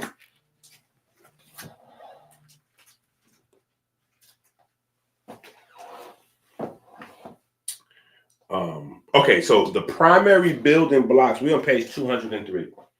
The primary building blocks of matter are organized into life by number. Energy itself is organized by number. Even light is organized by number. Order is number. There is no order without number. In fact, atoms are defined by stacking subatomic waves. Each wave added defines a new atom. Adding atoms creates molecules. Adding molecules creates a cell. Each cell is made of more atoms than we can actually count. But each cell can. I'm going to read that again. Each cell is made of more atoms than we can actually count, but each cell can. Each one of your cells counts, stacks atoms to build the enzymes, proteins, hormones, molecular machinery, ad infinitum, every single day. Every single day. Literally like a construction crew. Right? Then when you add these cells, you create tissues. You add your tissues together, now you create glands, bones, organs, right? You add the glands, bones, and organs, now you create bodies. The beauty is that each sum is greater than the total of its parts. The thing is, starting with each electron, there is an additional translation of light. The photoelectric effect is multiplied, right? So this is why in the trigonometry book, if you don't have the trigonometry book, go to Amazon, add it to your cart, check out. We went through a lot more the math and the building and the geometry, right? The multiplication, right? So that way, when you get this book, we can go through the kinetic multiplication as the math of matter, right? How matter is built, right? And it might sound like more of a philosophical conversation up until the point where you realize that these very same elements we're talking about, stacking, the stacking process, become a fundamental aspect of your nutrition every day, right? A fundamental aspect of your nutrition every day, right? Primary example. Let's walk through some. Let's talk some of that good old scientific journal talk for a second. Let's go to page.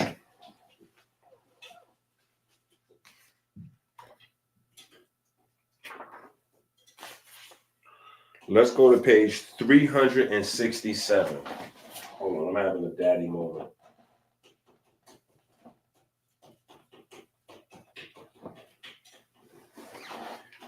Yeah, this is my book.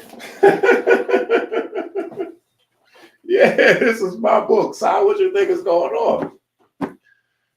Si, I got 100 books on Amazon. I keep telling you, we're getting busy over here, brother. We working, man.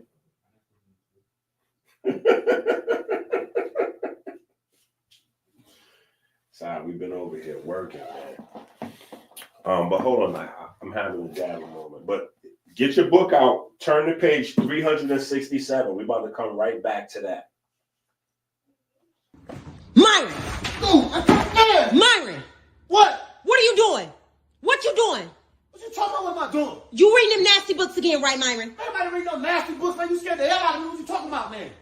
Wait, I ain't did that in about 2 weeks. You called yesterday too. What you reading? What you reading? You scared the goddamn book, man. Dr. EnQi. I went on Amazon and got 3 Dr. EnQi books because I'm reading about melatonin and biochemistry. What is, Myron, that's not even first of all, it's not melatonin and whatever it is that you just said. It's melanin and biochemistry.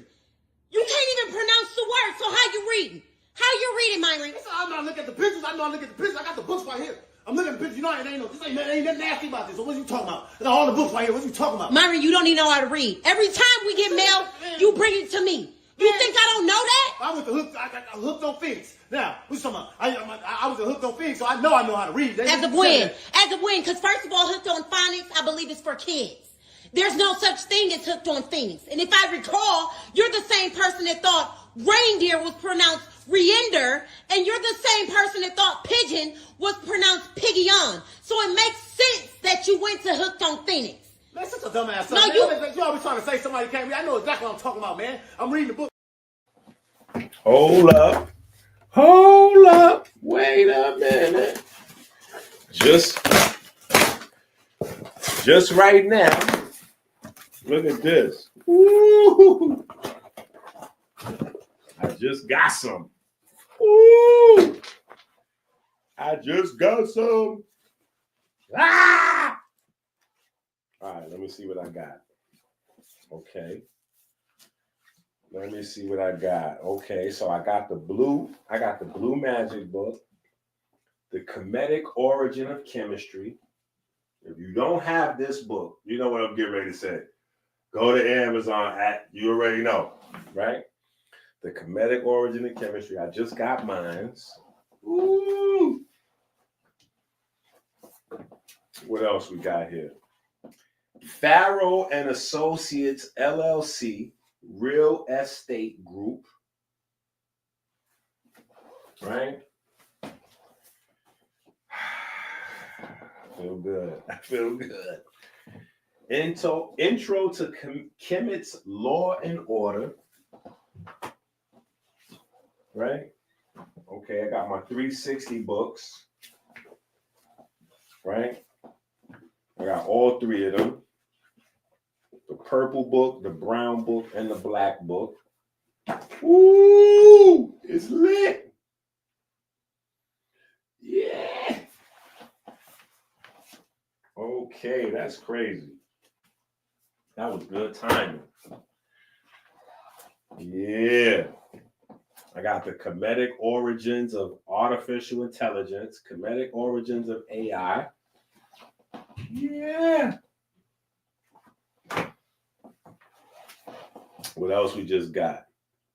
Leptin melanocortin pathway fraud, the red book.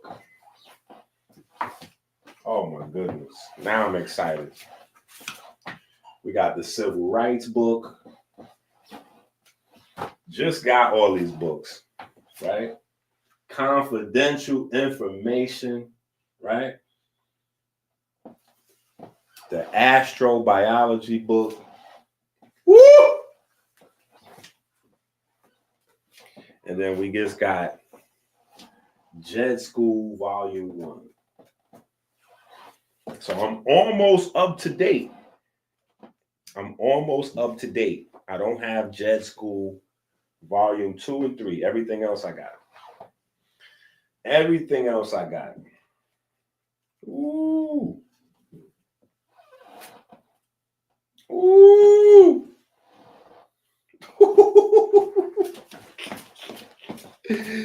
Ow!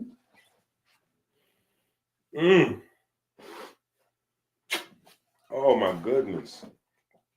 I love my books. It's almost like it's not real till I have it in my hand. Yeah. These Ebers Papers books is crazy. Yeah. So this is Volume 1. In Volume 1, we go through, abrasions, abscesses, acne, age spots, AIDS, allergies. Woo! anxiety, arthritis. Okay. All right. All right. So anyway, back to business. My bad. I just had a moment. We shared that moment. We shared a moment just now. My bad. All right.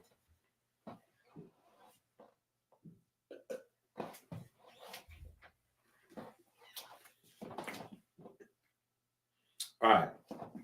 Page 367. Skin minerals, key roles of inorganic elements in skin physiological functions. All right, so we might not need to go through the whole article, maybe just the abstract, or maybe we'll just go through a few pieces. Right, we'll go through some of it. We'll see what happens. Right, we're not rushing because the children is out of school. The children is out of school, so that's why we went live late today. Normally, 9, 10, 11, we already rocking. By the time 3 o'clock comes, we shutting down the live, right? As odd as it may seem at first glance, minerals is what we are all about, or nearly. Although life on Earth is carbon-based, several other elements present in the planet's crust are involved in and often indispensable for functioning of living organisms. Many ions are essential and others show supportive and accessory qualities. They are operative in the skin, supporting specific processes related to the particular situation of this organ at the interface with the environment. Skin bioenergetics, redox balance, epidermal barrier function, and dermal remodeling are amongst crucial activities guided by or taking advantage of mineral elements. All right, hold on. We got to stop right there. Woo! We got to stop right there. Right? We got to stop right there. We got to stop right there. Right? We got to stop right there. Right? Bioenergetics. Right? Actually, we don't even need bioenergetics. Bioenergetics is like it's just an excess word. It's in the way. Bioenergetics. Right? That we don't, that's redox though. Redox is a word you need to have in your back pocket. Redox, you need to have that in your back pocket. So remember, we talked about hypercapnia, hypoxia, ischemia, right? Ischemia, blood not getting where it needs to go. Hypoxia, oxygen not getting where it needs to go.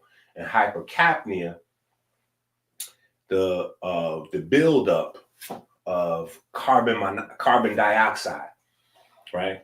But the excess carbon dioxide and the not enough oxygen goes together with ischemia because it's all blood flow, right?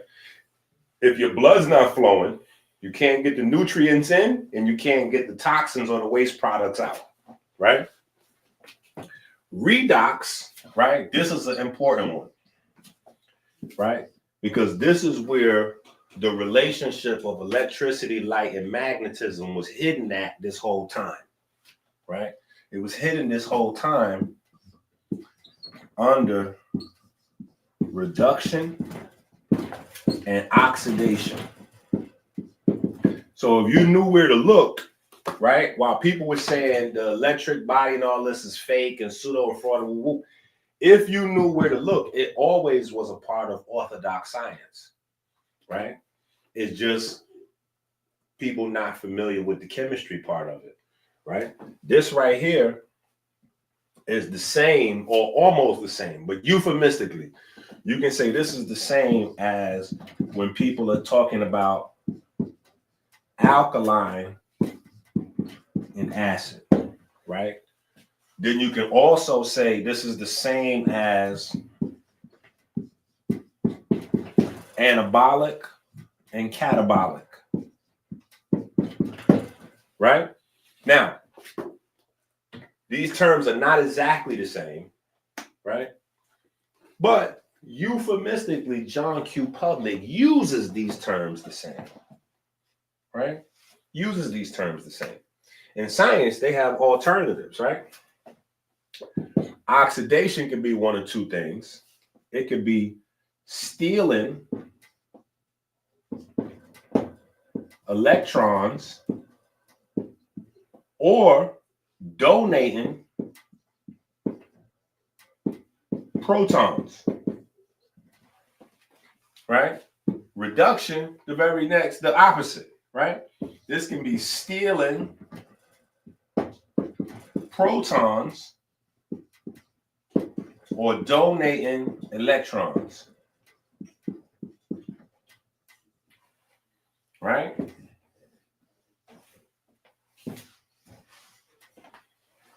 Right? That's reduction, oxidation. And then typically we associate more electricity, right? More electricity with being alkaline or base, right? Alkaline or base. Because an alkaline or base, literally, the scientific definition for alkaline or base is an electron donor or something that accepts protons, right? On the flip side, an acid is something that steals electrons and donates protons. And then the translation of that, especially in our bodybuilder-centric health universe, is anabolic, catabolic, right?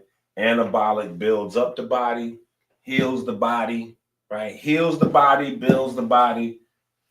Catabolic breaks down the body, right? And this is only surface level because you go a little bit deeper. You know that if you get too anabolic, you're going to have tumors and cancers growing, right? And, you know, so it's a balance to it. But redox, right? So as we're going through the article, page 367, right? When we talk about minerals regulating or elements, right? Because your body doesn't digest minerals, technically, right?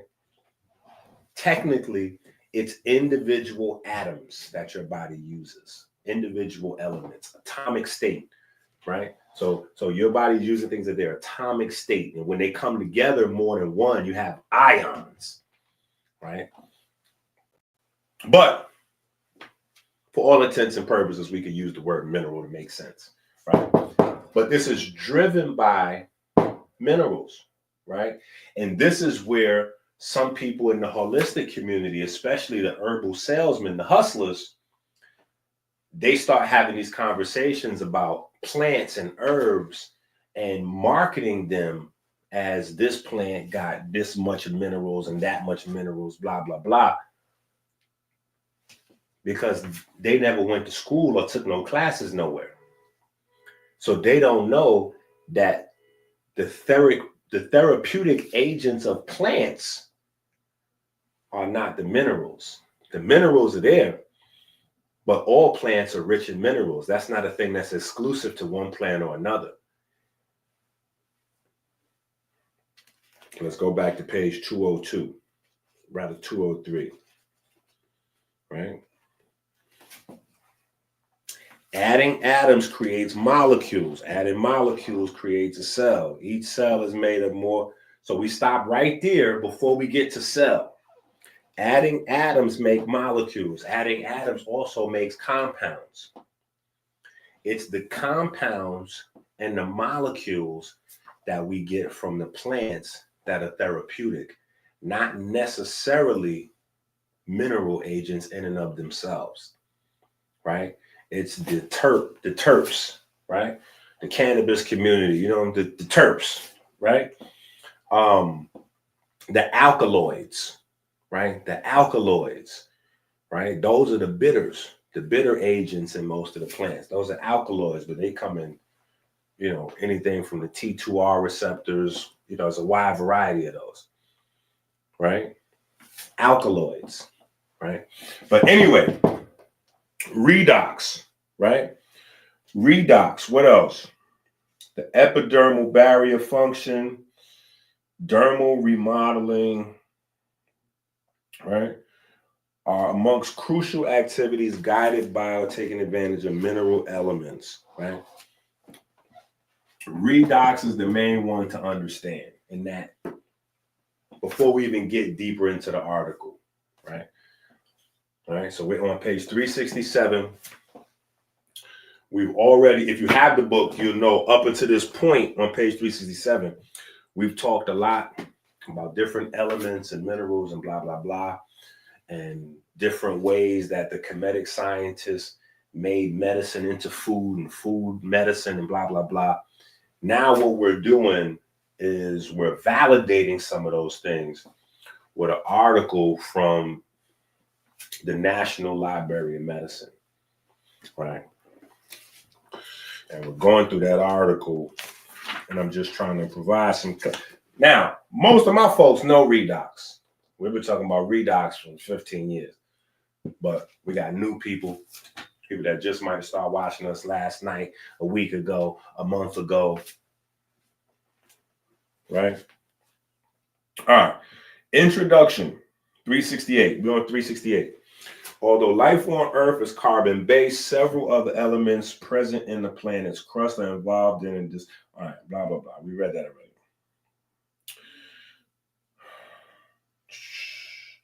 It is thus in ionized form that minerals get access to cells and tissues and become integrated into living matter.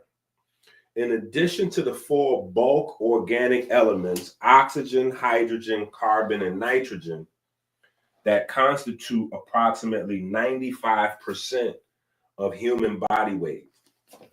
Now, here we go. For the people that have been with us long enough, y'all know that Chase is about to be 16.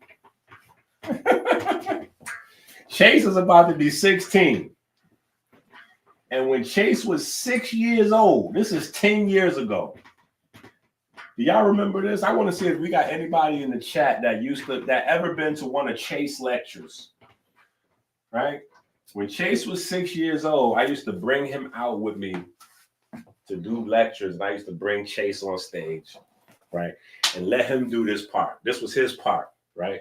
He'd break down the food, right? He'd break down the body. Right. In this article, we just read that the four bulk elements, right, make up 95% of the body. Right. What I would do is bring Chase on at 6 years old to explain that those elements also make up your basic nutrition, right? The things that your body needs. So it's not just that your body is made out of oxygen, hydrogen, carbon, and nitrogen.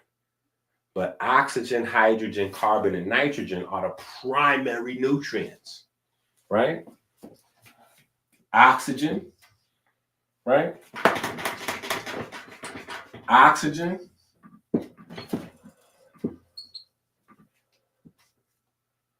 Or maybe we just do the O, right? Maybe we just do the O.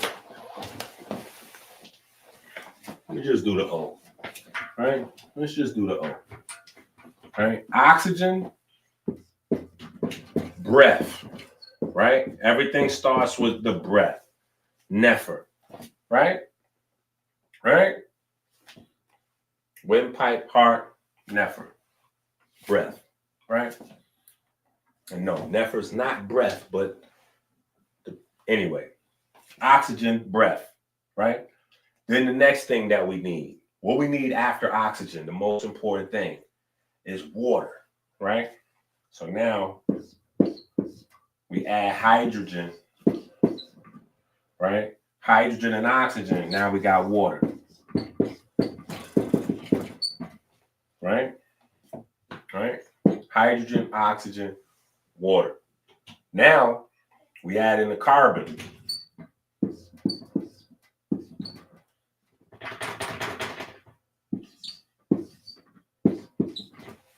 Now we add in the carbon. We got carbohydrates, right?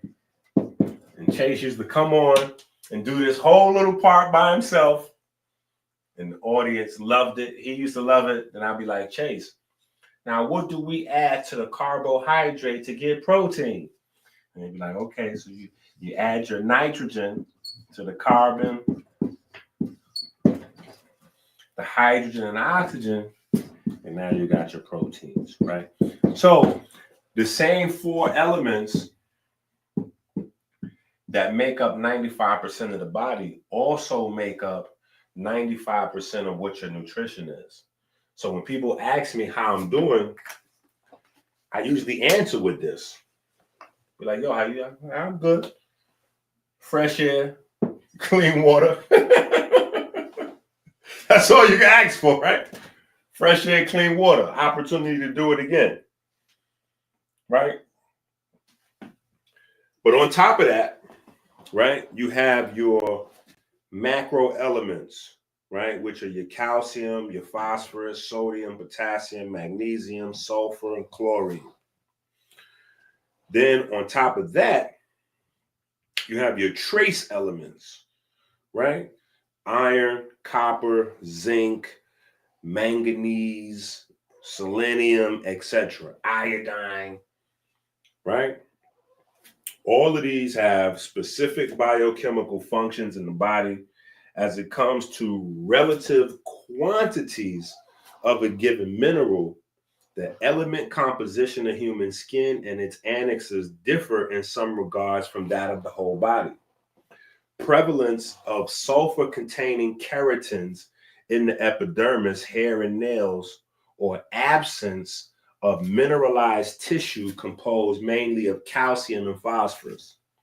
From a nutritional point of view, minerals may be subdivided into groups of elements that represent different daily dietary requirements. Concerning oligo elements or trace elements, the quantities are often minute to be described as daily minimal intake levels. Okay, now that's where a problem comes in. That's where a problem comes in with science from a book and then the living world as it actually is, right? A lot of times science in the book, describes the world as it should be, not as it is, right? So the world as it should be, where people are eating 8 servings of vegetables and 3 servings of, 5 servings of fruit and 3 servings of fiber and this, that, and the other. In that scenario, you don't have to worry about your trace elements. You're going to get them, right? In that scenario, you don't have to track. But in a world where people eat rice 7 to 14 times a week, yeah, you need to track. In a world where people are eating pancakes and waffles, right? Rice, pasta, pancakes, waffles. Them things have 0 nutrition in there, right? Processed. 0 nutrition is in there, macro, trace, or otherwise. So at that point, your body starts to go through starvation periods. And dry skin and a dry scalp is just outer symptoms that you're having an advanced high level of transepidermal water loss, because that's what that means. And as you're losing water and the skin or the scalp or both is drying out, you also have a transition of the bacteria that lives on the skin, the follicles, the hair follicles, the skin follicles, all of those things. And we start to miss the forest for the trees, because we go right to the supermarket and we're getting $20, $30, and $40 lotions that have on the front cover of it to say added shea butter or added coconut oil or added rosemary. But when you turn it around, the ingredients is crazy. The ingredients is crazy. You got oil, you got oil products and you just, and I don't mean natural oils. I mean like gas industry, oil byproducts, right? That, they started with the Vaseline and it's. So anyway, hydration is not just water. Hydration is not just water, right? Hydration is not just water. Hydration is water, right? With the mineral elements, with the amino acids, with the fats, with the sugars, right? It's a blend of those things. That's hydration. You get too dehydrated, you need to get an IV. An IV is not an individual thing. They have different types of IVs. Each different IV has a different mineral concentration, sugar dilution, right? Different amount of sugar in each bag, right? Some have more minerals, less sugar, more sugar, less. Some have lactate, little milk powder, that different types of IVs, right? And we talk about that in the lymphatic immunity book, right? How the water goes through, from the time you drink water, what's the process of hydration, right? Because that's also the process of inner hygiene, right? So mouth, stomach, all the way down to the colon, then, right? Through your intestines and all that, then hit the bloodstream. From the bloodstream, then it's the fascia, interstitial fluid, right? Then it's the lymphatic system, cycle around through the lymphatic system. Then it's back to the circulatory system, whatever's not, filtered through the lymph nodes and the bladder and the kidney and all that, right? Come out as urine, recycles back through the system, right? All right. Anyway. All right. Let me remind y'all.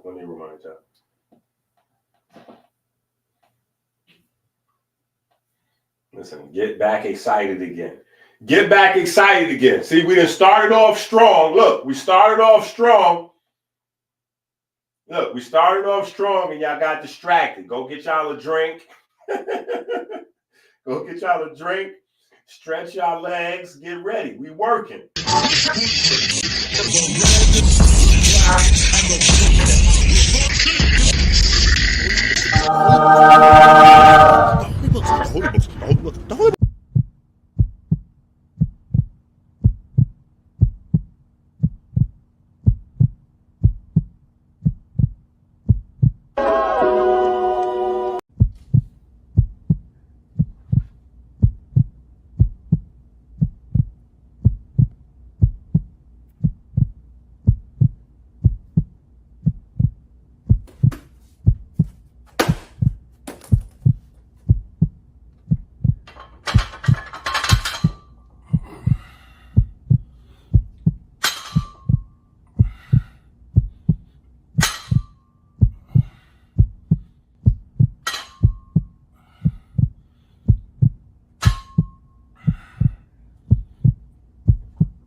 Hold up. My bad. See, I get too caught up and then I forget. Especially if nobody remind me. We missed a prayer. We missed a prayer. We supposed to have prayer time.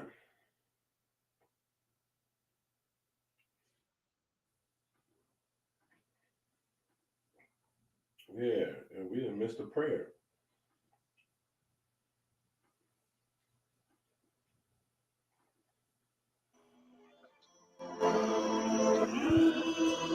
EnQi prayer number 2.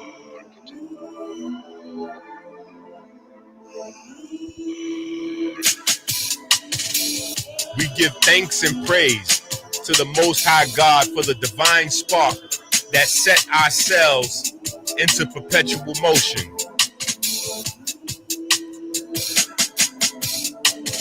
We give thanks for the magnetism of the Most Holy, the magnetism that repels and attracts the ferry bolts of light 60,000 miles every 60 seconds throughout our vessels and caves. We give thanks for the ability to drink clean water every 60 minutes, flooding the river of life.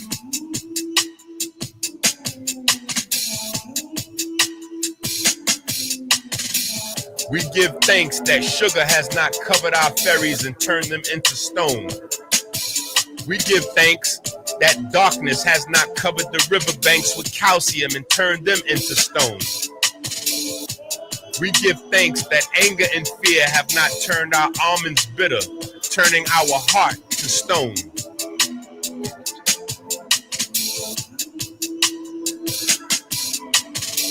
We give thanks for smooth sailing upstream through the valley of death, through the superior vena cava into the right atrium.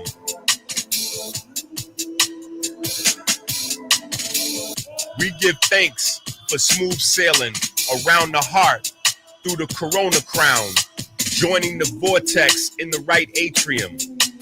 We give thanks for the perfect black solar repeater that induces the primary electromagnetic wave, opening the mouth of the Kodesh HaKodeshim. We give thanks for the mechanical wave produced when the mouth of the Kodesh HaKodeshim closes. We give thanks to the ray wave, reflecting on the semi-lunar valves, opening a pathway to the vineyard. We give thanks for the mechanical wave produced when the lunar gate to the vineyard closes.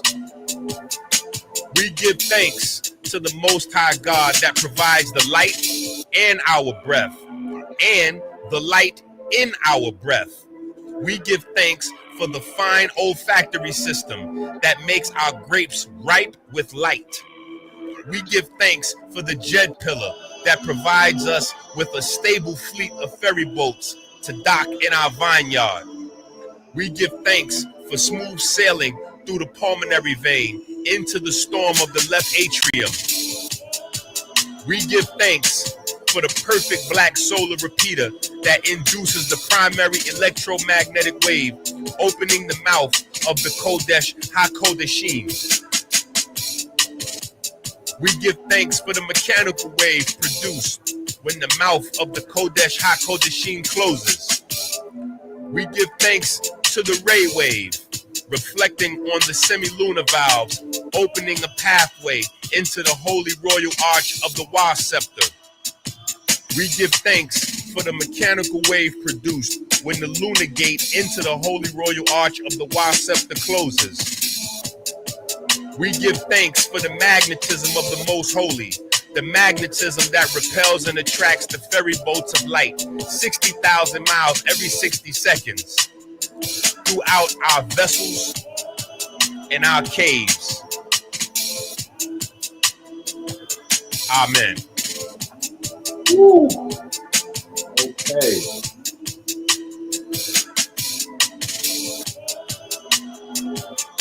And there is no better feeling than when you get to witness teamwork and hard work come together to produce. Don't be trolling us with the. Okay. All right, so hopefully you got you some jumping jacks, some push-ups, something. Hopefully you got you a variety, a little bit of everything. Hopefully you got little squats, little bounce, right? Get that circulation in the thighs and the quads and the glutes, right? Get that sugar, that glucose metabolism, that insulin, right? Hopefully, with your jumping jacks, you got that circulation in the feet muscles, the gastric, the soleus, right? All up in the calf and around the tibia. A little back action, a little chest, a little chest. Bring that blood up to the pecs and the ribs, right? Open that up, right? Because we're going to talk about that as we get deeper into this dementia thing. As we get deeper into this dementia conversation, we're going to get back into that bag, right? Now, I know everybody's always looking for plants, herbs, right?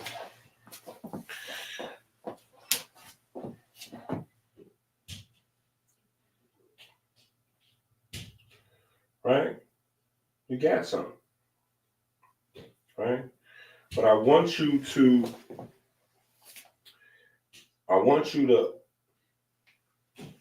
take a second, right? I want you to take a second and think back to our conversation on congestive heart failure, right?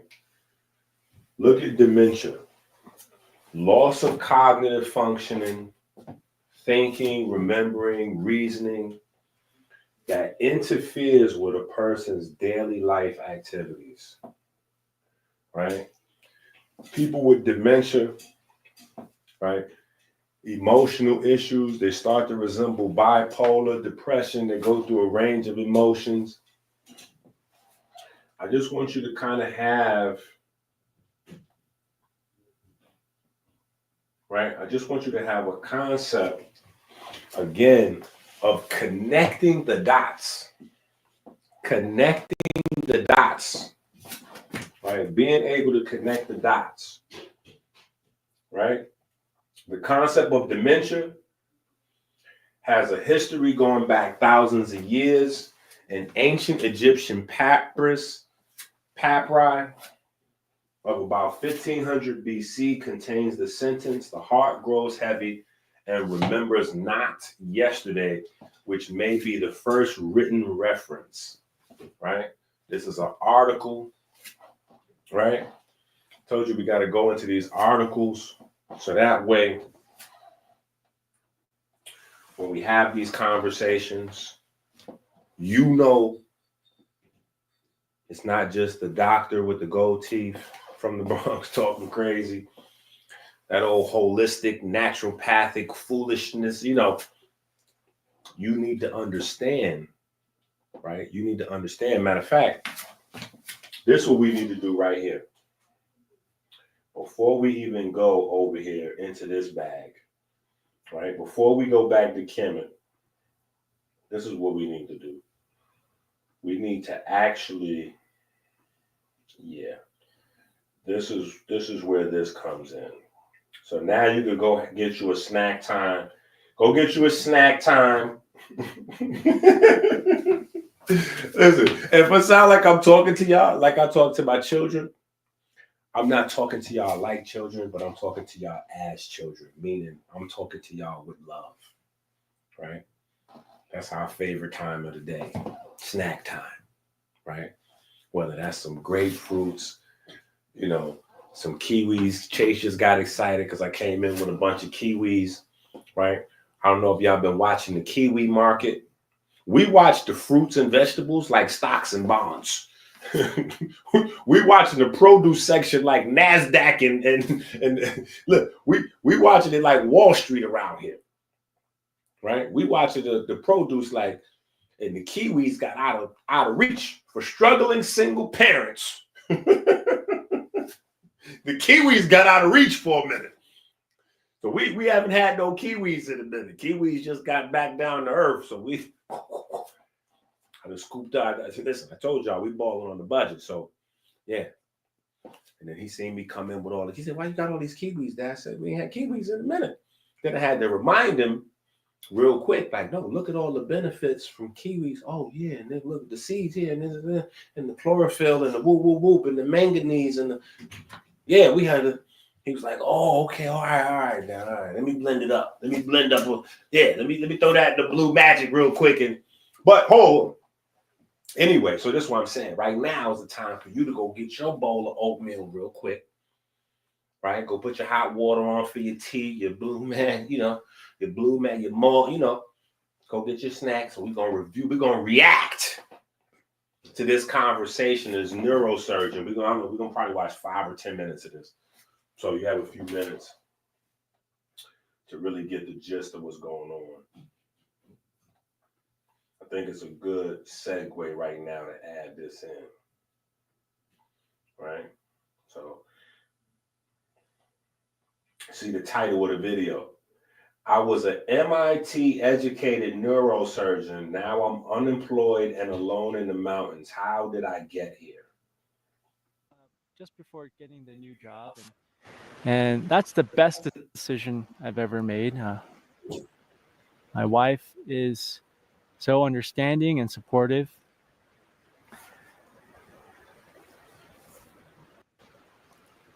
It's really complicated, and I'll do the best I can to explain it. Going back to medical school, when I took that oath and I had that older professor say that your job is to relieve suffering, that's what I understood of what it means to be a good doctor. And I had learned all these fancy spine surgery techniques to do all this incredible surgery work through tiny cuts. It's called minimally invasive spine surgery. It's the latest technology. We use navigation, like a GPS inside the operating room, like all the latest techniques. I learned, and I learned how to do well, and I did them, and I helped a lot of people out. But there were way more people that I couldn't help, and that's because surgery, like if someone's got what's called degenerative spine, that means their spine degenerated, it wore out. Could be a bulging disc pinching a nerve, or a disc is just worn out and bones are rubbing on each other, or there's a loose joint and the joint is banging on nerves, causing pain. I can do surgery to cut out like a bulging disc to remove something and make more room for a nerve, or I could do a surgery where I put titanium screws and rods into the spine and lock it down and remove motion. And it's all removing things. The only thing that was adding things was putting in a little electrode to block pain signals if there was nothing else you could do. But those were the tools I had. I learned to use them really well. But what I realized later on is that those aren't fixing the problem. There's so many people with back problems, neck pain, back pain, nerve pain down their arms and legs. Surgery might make them better for a little bit, but it didn't address what caused that disc to wear out, or the disc to bulge, or the joint.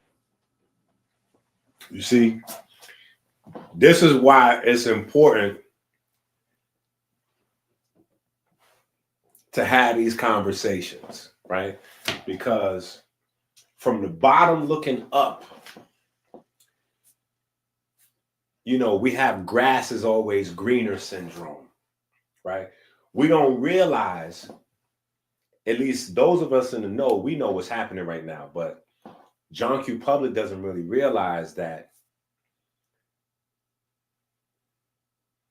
the top level, right? Because when you get to when you get into the world of doctors, top level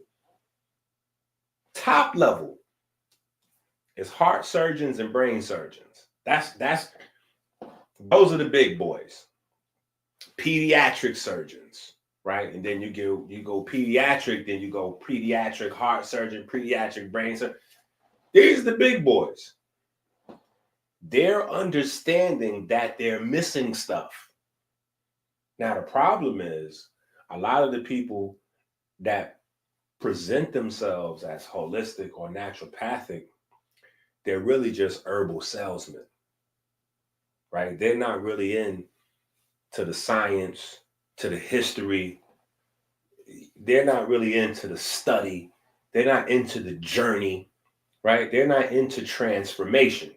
They're looking for information, not transformation. Here, we are trying to build a community of people into transformation, not just physical, spiritual, and mental. It's a constant work.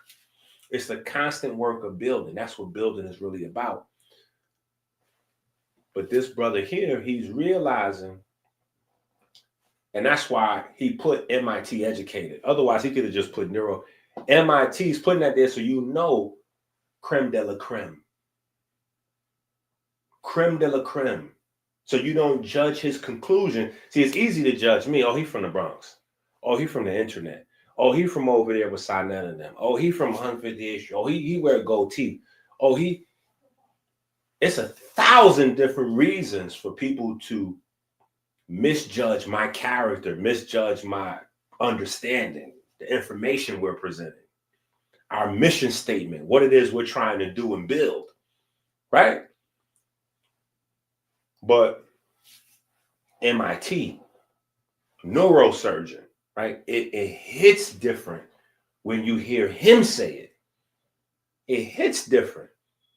And this is what we're trying to do. And this is how we can make that impact, by being able to address things at the root. That's why I was saying early on in the conversation, the major difference between holistic and naturopathic versus medical and surgical is medical and surgical are primarily afterthoughts, not afterthoughts to denigrate them or reduce their importance or efficacy, but to say, after something goes wrong, medicine, surgery to the rescue.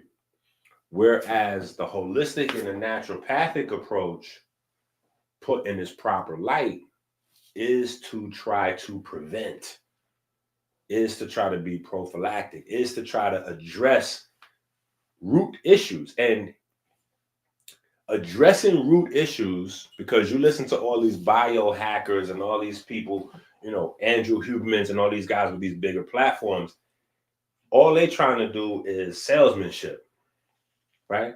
So when they're telling you, when they use the same terminology, the context is different. When they say address root issues, what they're talking about is somebody with a disease or illness providing medicine or surgery for the root issue. That's not holistic or naturopathic. Holistic and naturopathic is, like how I said, not having an erection in the morning, or having, you know, chronic dandruff, right? Because dandruff, if you don't wash and moisturize your hair and get rid of the dandruff, that's chronic. That's something else. We got to take these small things as warning signs and get right active, not run to the supermarket or the Rite Aid and grab something for $5 or $10 and then continue to live our life how we've been living our life. No, we got to adjust our compass a little bit, right? We got to work off our compass. We got to adjust that compass just a little bit, right? So anyway, let's go back and listen. Y'all know I talk to y'all. Y'all know I talk y'all to death. Point to get loose, or the disc in between the bones to disappear with back problems, neck pain, back pain, nerve pain down their arms and legs. Surgery might make them better for a little bit, but it didn't address what caused that disc to wear out, or the disc to bulge, or the joint to get loose, or the disc in between the bones to disappear, and then the bones are rubbing on each other. Those surgeries, they don't address that.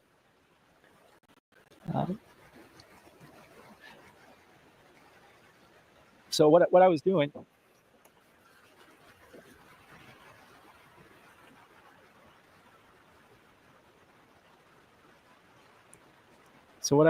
was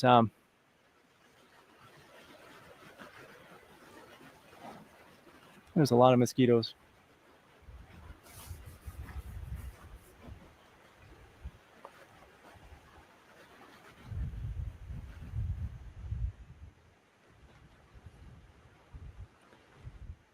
So what I was doing was I was doing the surgeries that I learned how to do. I was trying to help people, but these surgeries, they weren't fixing the problem. They would help some people feel better. Some people would feel the same. Some people would be worse. A lot of people I saw in clinic, I had to tell them that, oh, surgery is not going to help you. And of course, they would be devastated because I was sort of their last hope. That all weighed really heavy because I thought I was going to relieve suffering. And I did relieve some suffering, but I saw so much more suffering that I couldn't relieve, even if I tried to do surgery.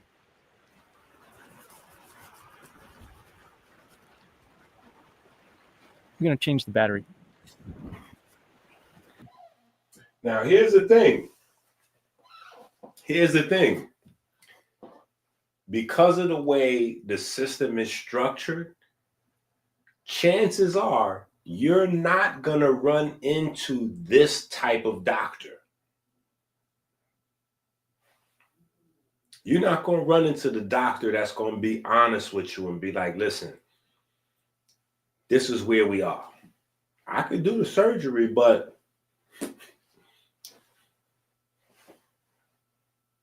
two months later, you're going to be right back here where you at right now. 3 months later, you're right back here. 6 months later, you're right back here. This ain't, I could do the surgery, but I'm gonna keep it real with you. This ain't what you think. This, you right back here. Let me tell you this story real quick. And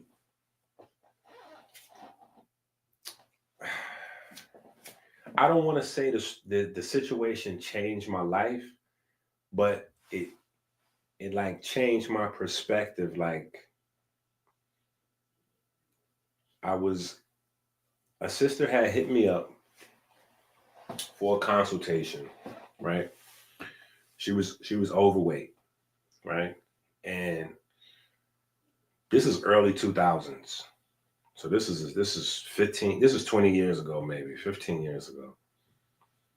She hit me up and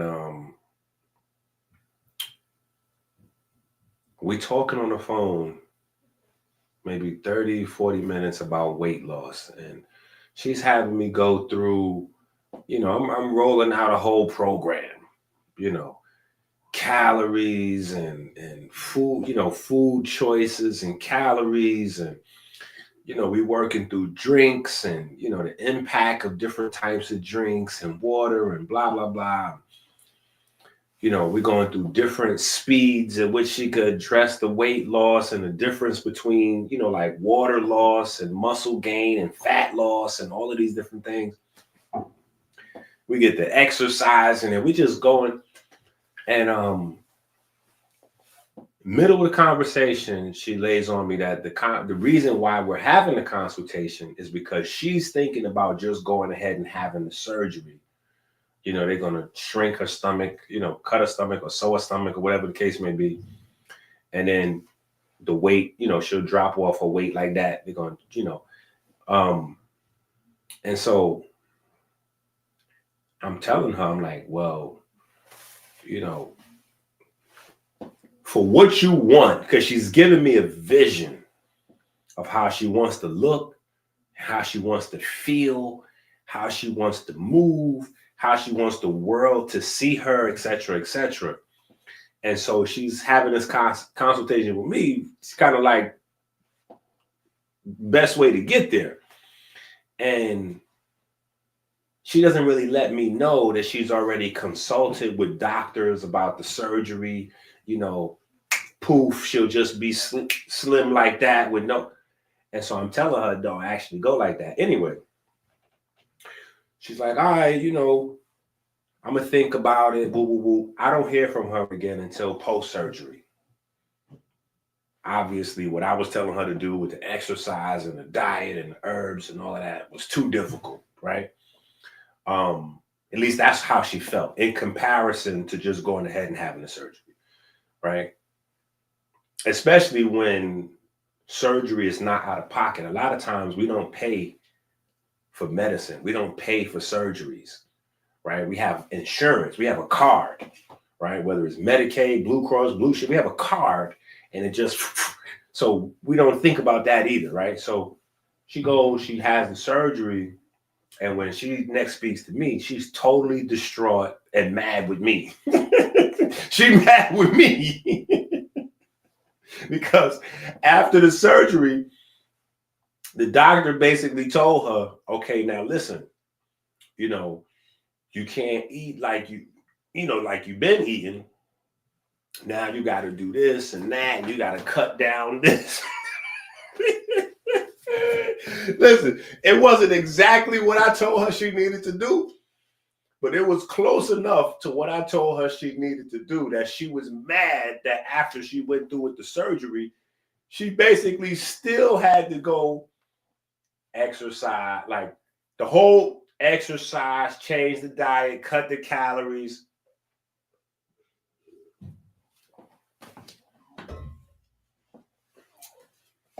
And I didn't speak to the doctors with her or anything like that.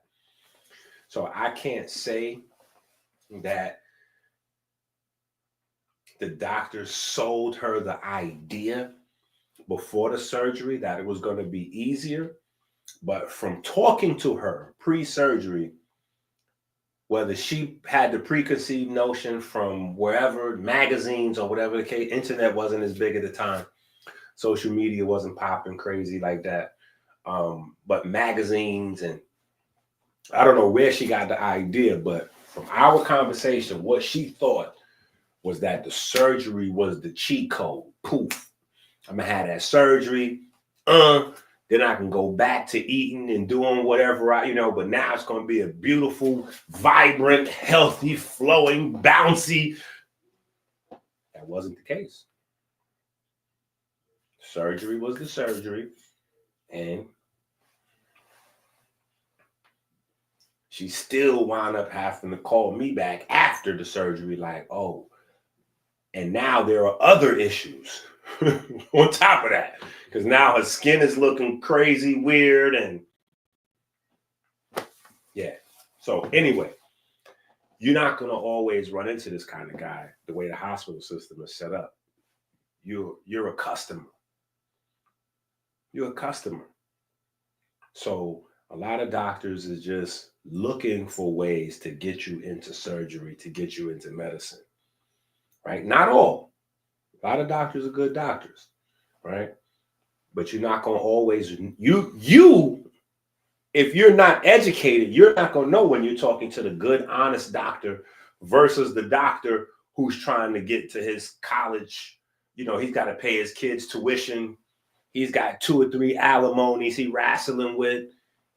He got a mortgage to pay. You a customer, right? And a lot of hospitals, they might be running on a commission type of system.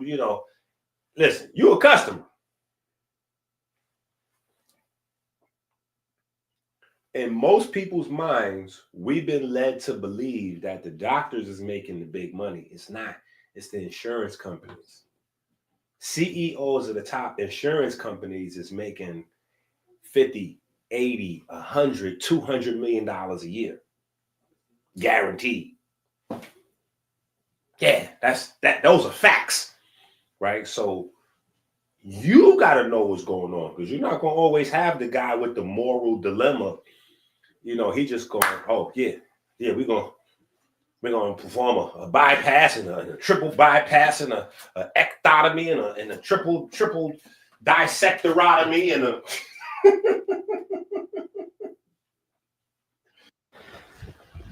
So a physician assistant that I worked with, he made a good analogy that the surgeries we're doing is like this. It's like you have a house, and the roof, the top of your house has a leak somewhere, and rainwater is coming down into the house, and it's ruining the drywall, and you can see it. You can see water damage. The surgeries that I could do were like going into that house, tearing down that drywall, ripping out the moldy insulation, putting in brand new insulation, and rebuilding the wall. But not not fixing the leak in the roof. That's what I was doing. And the way I realized that is that I could do a perfect surgery and some people would get better. Some people would stay the same. Some people would get worse, even though I did the exact same perfect surgery. And some people would get better before I could operate on them. Even with gigantic bulging discs, they would get better. If I scheduled the surgery a month out, sometimes they would call me a week before surgery and say, "Oh, hey doc, my nerve pain's gone. Do I still need to do surgery?" Yeah.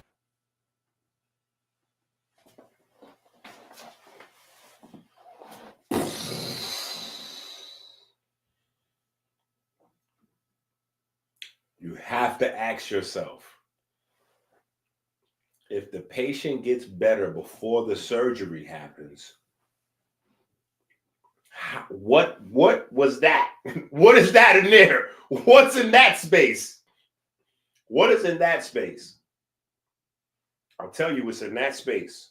What's in that space is the body's natural systems.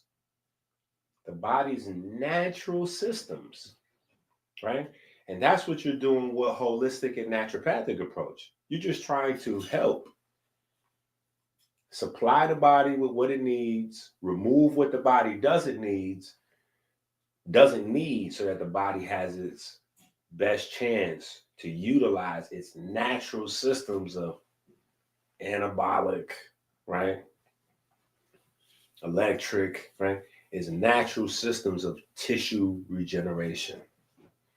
Its natural systems of repair, right? Every situation that the body faces, the body has a system of repair. Just like there could be too much calcium, the body has a system to remove the calcium from the blood. Just like you have poor circulation, the body creates collateral circulation, which means that when an artery or vein or capillary gets clogged, the body will create its own bypass. It'll do its own surgery, create its own bypass. Like a part of the brain get damaged, the brain will develop like your body's amazing. This guy is not alone. He's just the only one putting it forward. His view count doesn't even match his subscribers. What that should tell you, let's look at this. Look at this. His view count does not match his subscribers. Yes, he got a bunch of subscribers, 540,000. But he has 16 million views. And these are primarily people in the health space. Those views is from doctors and nurses the world over. Doctors and nurses the world over, because they're trying to figure out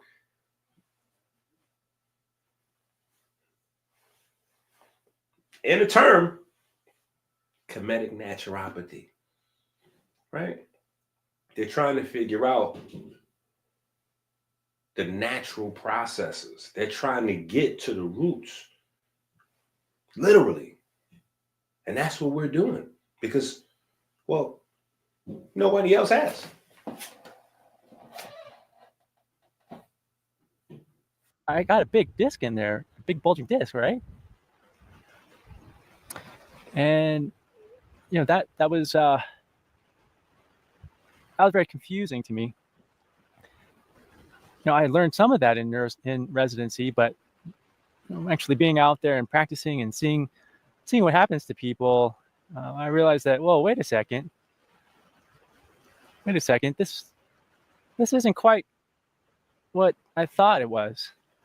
I thought that if I do a perfect surgery, people are going to get better. And it wasn't always the case.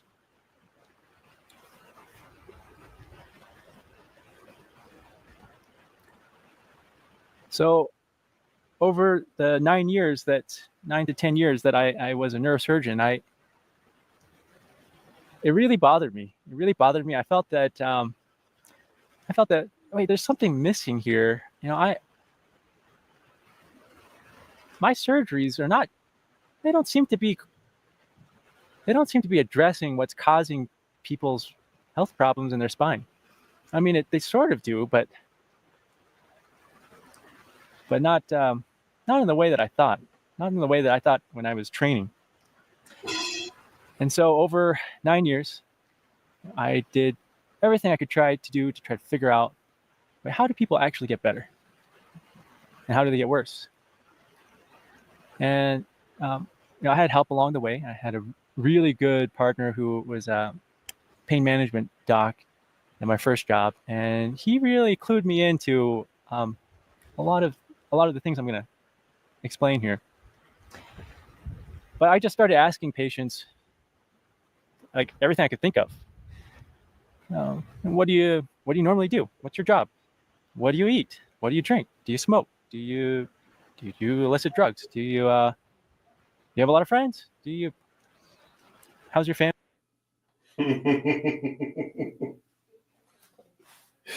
He started getting in his naturopathic bag.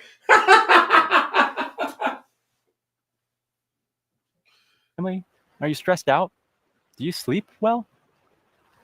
I just would ask all my patients just kind of this whole bunch of questions about their life. And what I found was that patients that did certain things would get better, and patients who wouldn't do those things would get worse. My surgery might help them out a little bit, but they would get worse after that. And those things that I saw were the following. It's people that got better, people that healed. They were doing the following, and not exactly, but in general. And this is my observation. They were having a diet. Diet seemed to be the most important. The food that people ate and the liquids they drank. The ones that would heal up, they had a low salt diet. It wasn't really salty. And most of them ate mostly plant-based foods, like vegetables, fruits, whole grains, beans. And this is not like a vegan rant or anything. I'm not vegan. I enjoy a steak or sushi every once in a while. I'm just describing what I saw over 9 years of doing spine surgery. People that got better were having a mostly plant-based diet. They weren't eating too much animal foods, and they were definitely not eating salty, and they would do things that would make them sweat, like exercise, being outside, hiking like this, going to a sauna, or they live in a warm place. They didn't smoke. They didn't drink much. They usually had a good social support, like loved ones, family members, children, friends, like a way to social.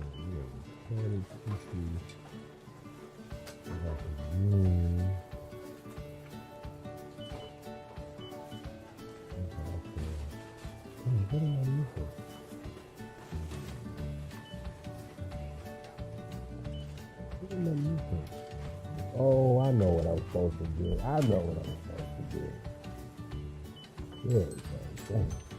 Good thing I have my grocery shopping list.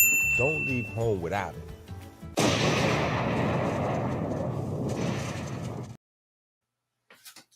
All right, so now that we heard from the neurosurgeon, MIT educated neurosurgeon, now let's go back to this work. Right? Now let's go back to this work. Right? The concept of dementia. Now, mind you, this is from a scientific journal. The concept of dementia has a history going back thousands of years. They're talking about the Ebers papyrus here. Right? They're talking about the Ebers papyrus here. Neurology in the modern sense did not exist in ancient Egypt, where medicine was a compound of natural, magical, and religious elements with different practitioners for each form of healing. Nevertheless, Egyptian doctors made careful observations of illness and injury, some of which involved the nervous system. Modern scholars have three sources of information about Egyptian medicine: papyri, inscriptions, and mummified remains. These tell us that the Egyptians had words for the skull, brain, vertebrae, spinal fluid, meninges, though they do not say if they assigned function to them. They describe unconsciousness, quadriparesis, hemiparesis, and dementia. We can recognize neurological injuries such as traumatic hemiparesis or cervical dislocation with paraplegia in the well-known Edwin Smith surgical papyrus. All right, pause for a second right here. To bring this back, right? It said medicine was a compound of natural, magical, and religious elements, right? Then they go on to say that they had words for the different aspects of the neurological system, right? They had words because they understood them. But then they say they do not say if they assigned any function to them. That's because they don't know how to interpret what they were looking at, right? When you're looking at what they thought was natural, magical, and religious elements, that was nothing more than describing function. That was nothing more than describing function, right? Nothing more than describing function. Case in point. Case in point. In the medical papyri, you'll see something like Atum Re operating through the vessels, the bone, the blood of, Shu or Sekhmet, and the bones of. In today's language, you'll get UVB converting cholesterol into vitamin D, and then vitamin D then building bone, right? If you understand the context of what you're looking at, it's science taught in story. It's science taught in story. The science is no different, because what they're discovering slowly but surely is that the anatomy is all wise, right, and exact. So with the anatomy being all wise, right, and exact, and having surgeries to prove it, you can't have surgery if you don't understand the function of what you're cutting, removing, adding, fixing. Right? It's just they didn't understand it, but they are giving props, saying, listen, this is where it came from. This is where it came from. Right? So you have the Edwin Smith surgical papyrus. Similarly recognizable in the Ebers papyrus is a description of migraine, and inscription from the tomb of the Vizier Westbatar dated 2455 BCE. Seems to describe stroke, and Herodotus describes epilepsy in Hellenistic Egypt. We have very little understanding of how Egyptian physicians, the Sunu, organized these observations, but we may learn something of Egyptian culture by examining them. At the same time, modern physicians feel some connection to Egyptian physicians and can plausibly claim to be filling a similar societal role. Okay? So now, we start this section in the book on dementia with plants, right? Plants, right? And we move through, we provide a working definition for unconsciousness, quadriparesis, right?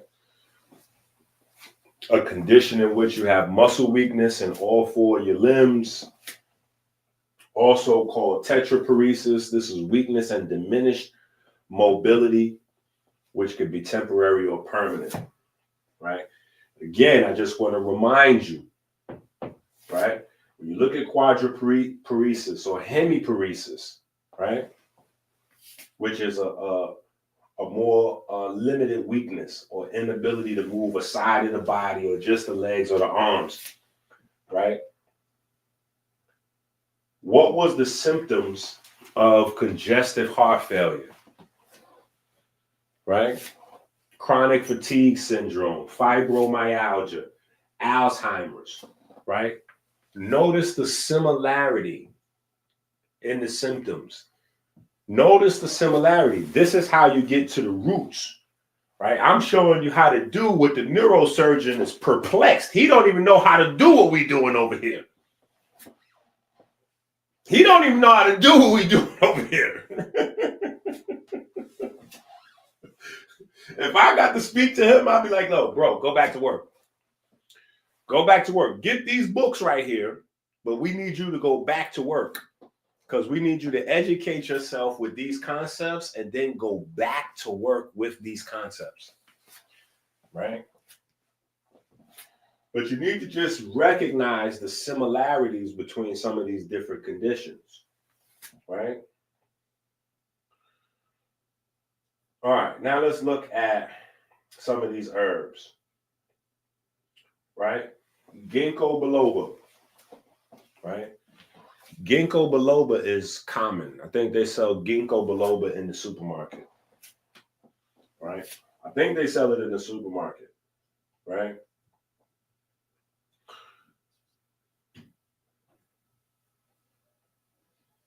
But some of these common herbs,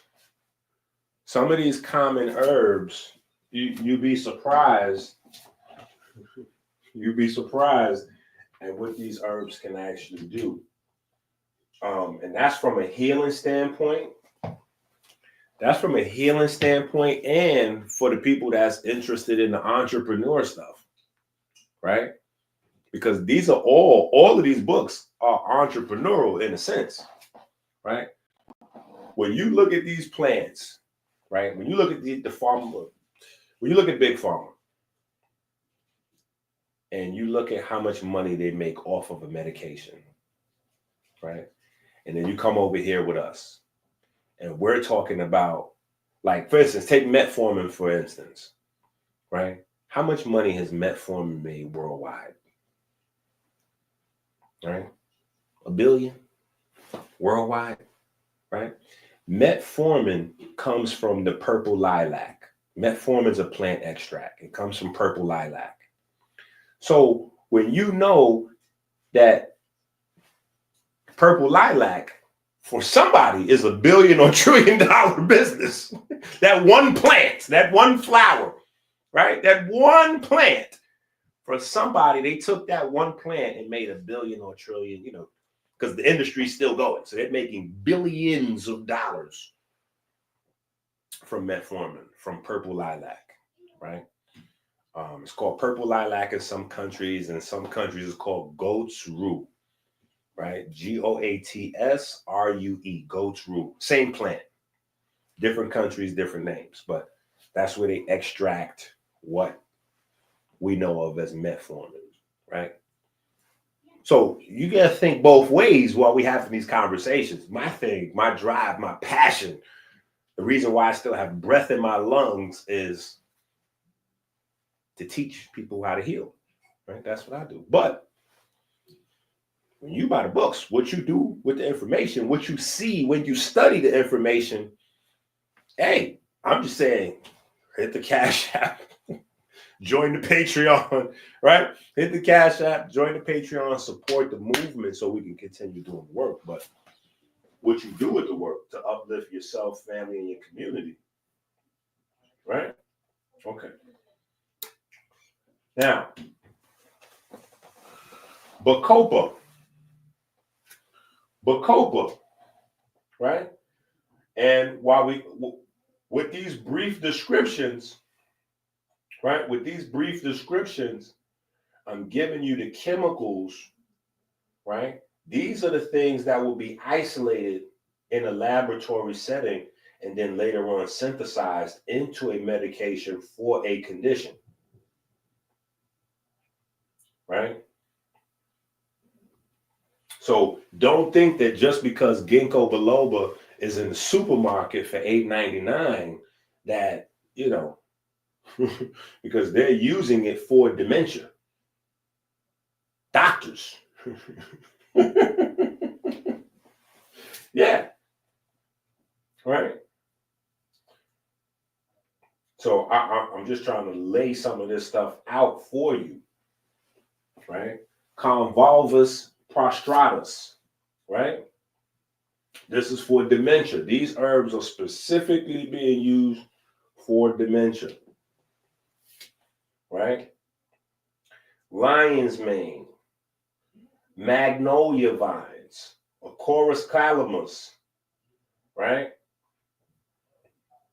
Now, of course, you know, we're not going to just throw them out there without giving you some journal. You know, we're going to send you to the scientific journals to validate or, you know, create your own rabbit hole for this information. Because I know half the people watching are in early stages of Alzheimer's and dementia themselves. And the other half of the people watching got their moms, their pops, their grandparents, somebody at home that need this information, right? Acorus calamus, a review on its medicinal potential, micropropagation and conservation. A tall perennial grass-like monocot plant from the Acaracea family is a well-known plant in Indian traditional medicines for centuries. It is a highly valued herb as it acts as a rejuvenator for the brain and nervous system. Right? Use of bacopa in the treatment of dementia due to Alzheimer's disease. Results: our comprehensive search yielded 5 eligible studies. A total of 3 studies used B. moneri in combination with herbal extracts, while the 2 remaining used B. moneri extracts only. 2 studies compared B. moneri with donepezil, while the others used the placebo as the control.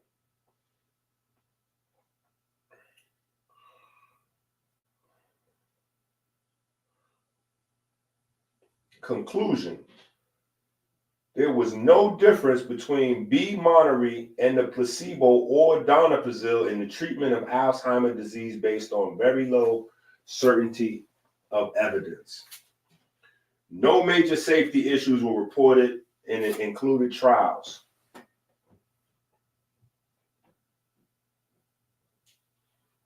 So now what you have to take away from that is you have an herb performing just as well as the prescribed medication.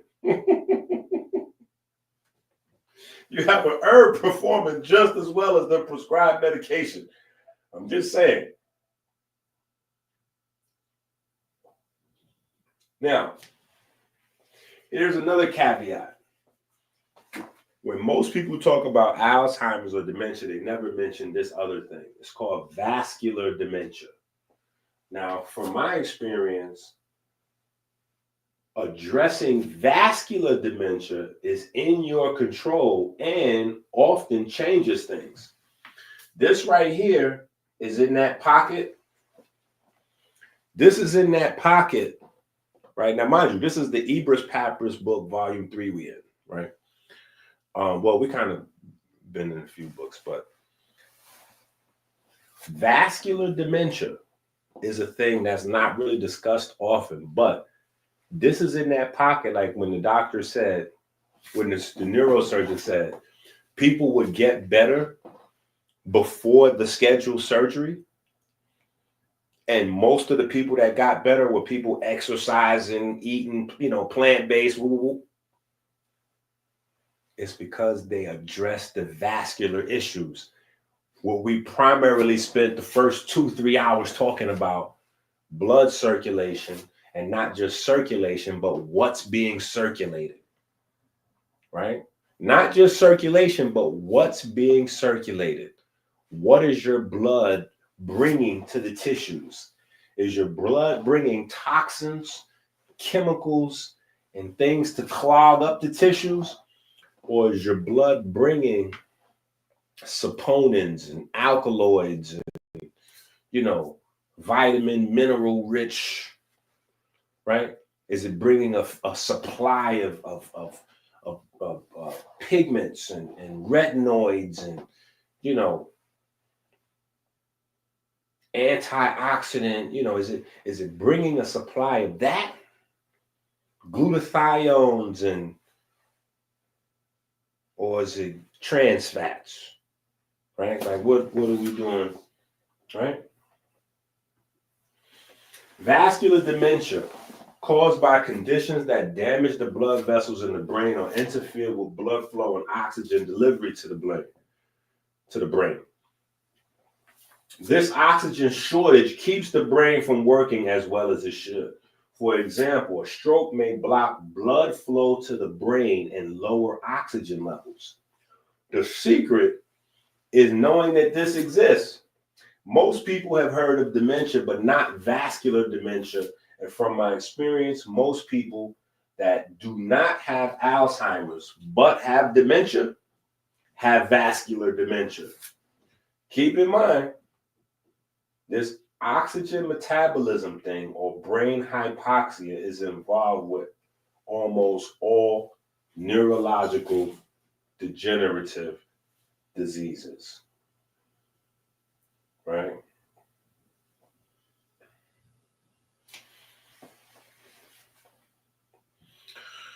All right.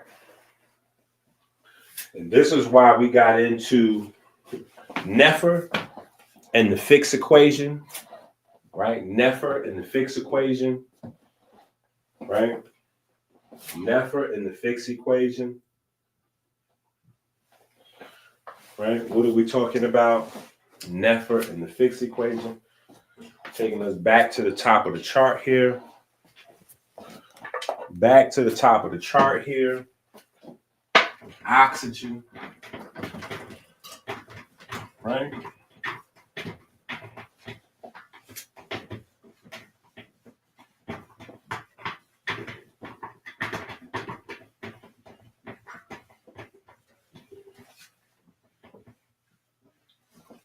Right? So you think about, right? You think about the comedic, right? So the breath, right? Yeah, what happened to my black marker? My black marker was cooking. Oh, here we go. I'm going to say my black marker was cooking. On a nice, fresh black marker. I'm so excited to end this video so I could go into my books.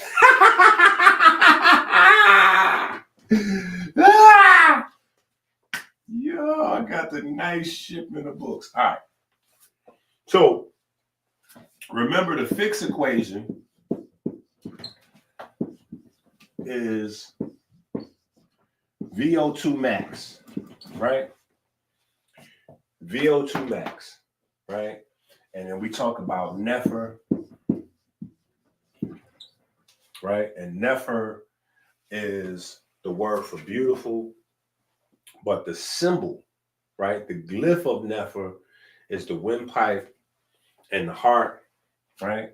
So that's what brings us around here.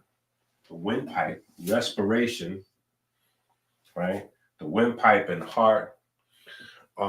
And you go back to the cosmology in Kemet that gives us Nefer, right? You have Atun, then you have the 4 sets of twins, right? And on Earth, you have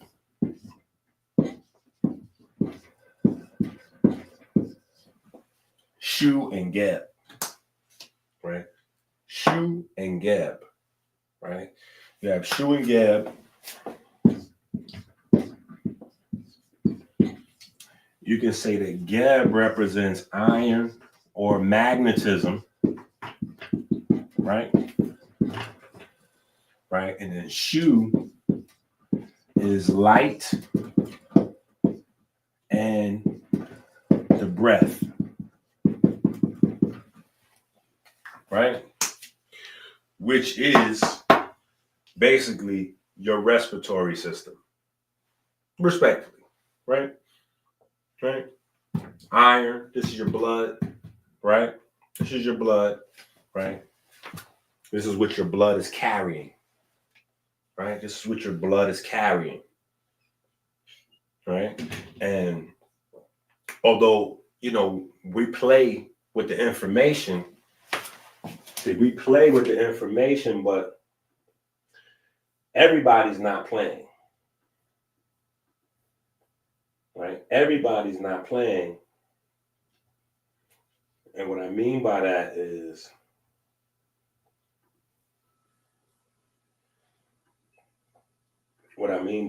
this. When we go here to the scientific journals, what we find out is that the human breath carries light just like it carries oxygen, right? When we go to the scientific journal, so again, the pretext of what was taught back in Kemet, modern advanced science is catching back. We playing Michael J. Fox here. We playing Back to the Future. We're going back to the future, right? Because the future of medicine, the cutting edge discoveries, is already written down on 2,000, 3,000, 4,000 year old background. These are facts. It's just when you hear it this way, it doesn't sit well with you scientifically because you've been trained to ignore it this way, right? You've been trained to ignore Nefer, Shu, Geb, right? You just like when we read the article says, oh yeah, well, they named all the anatomical structures, but they didn't ascribe function. But then it also says it's a mix of magic and religion. You just don't know what you're looking at. Because see, if you put Shu in there, for somebody that doesn't understand the cultural context, oh, well, yeah, there's no function. It's just religious magic. No, if you understand the cultural context, you know that this is that. This is that. The breath of light, which is the breath of life. Right? Every time you breathe in and out, that's what you're doing. Right? Which is the purpose of magnetism. Magnetic fields store light. So it only makes sense if we understand, if we add back the light and the magnetism to the equation, right? We can make more sense out of the pieces that seem to be missing. This is what the neurosurgeons from the top schools around the world are missing. Electricity, light, and magnetism. And just being able to creep into the electrical conversation. Electrical, what is it? Electro-calcium coupling. You're still missing the big show, right? Because again, that'd be more of that magical religious stuff. If we start talking about the Kat, the Ka, and the Ba, electricity, that's the domain of the Kat, right? Anyway, so the fixed equation, right? The fixed equation deals with VO2 max.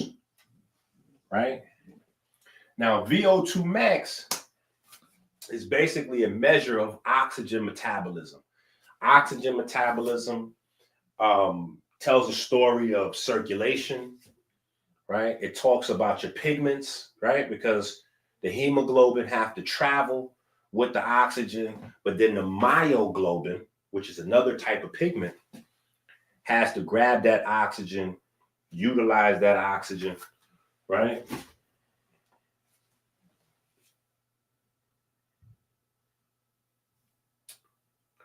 Oh, shucks.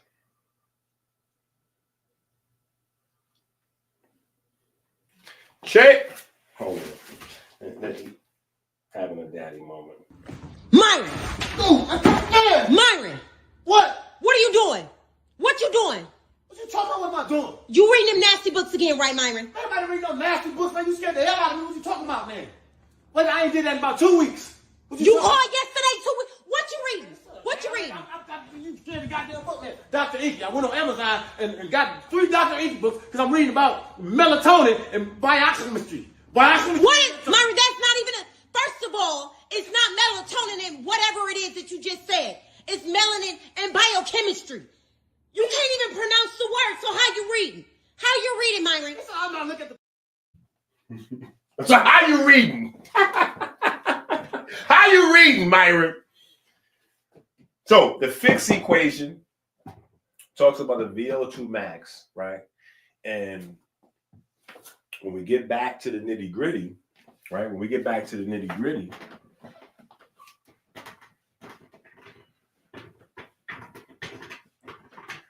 right?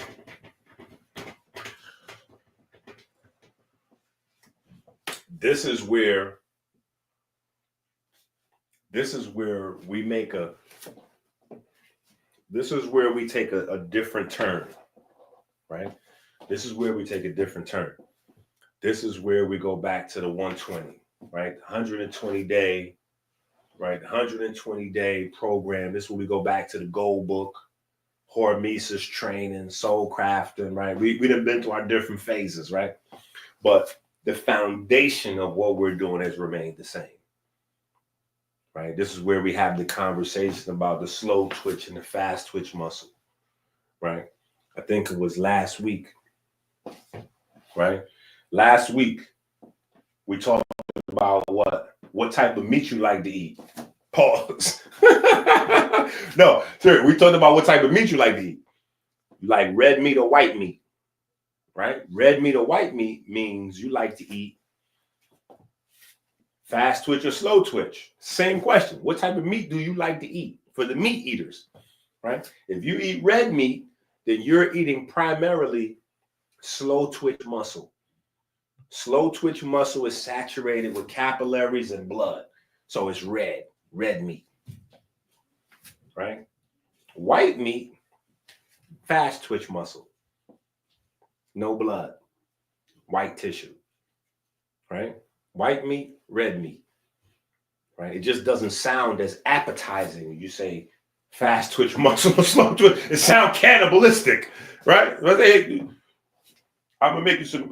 We having some chicken. Would you want red meat or you want white meat, or would you want some beef or you want some? Yeah, would you want some red meat or you want some fast twitch muscle or you want some white? Right? But the amount of blood talks about what type of fuel source the muscle uses. Right? What type of fuel source? So slow twitch muscle has all the capillaries in the blood. So it's primarily using oxygen, right?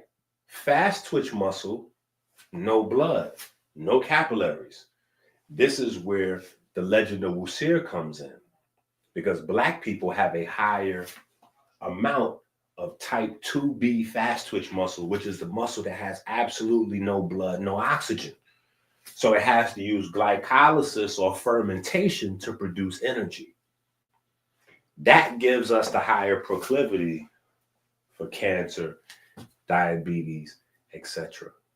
Right? Potentially, we could have a longer longevity if we learn our bodies and learn how to maximize our potential. But in an ignorant state, we're gonna have more cancer, more diabetes, more lupus, down the line, right?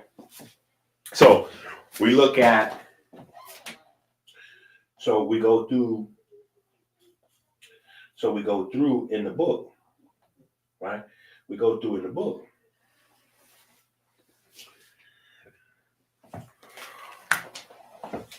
We talk about this guy, right?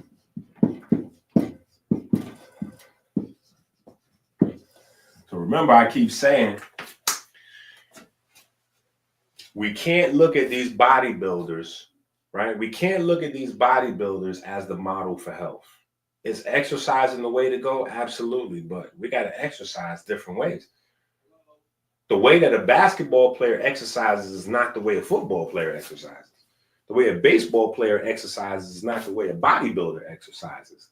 And the way a person that's trying to have longevity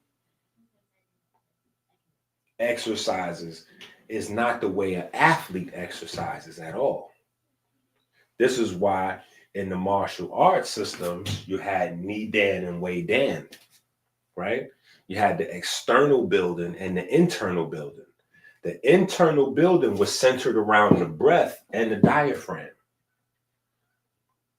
The breath and the diaphragm. And the anatomy from that perspective, was based on all of the core muscles as appendages of the diaphragm. Appendages of the diaphragm, period. Your diaphragm and your intercostals are your inspiration muscles. These are your inspiration muscle groups. Your diaphragm and your intercostals, right? Everything else, and I don't know when did we release this book?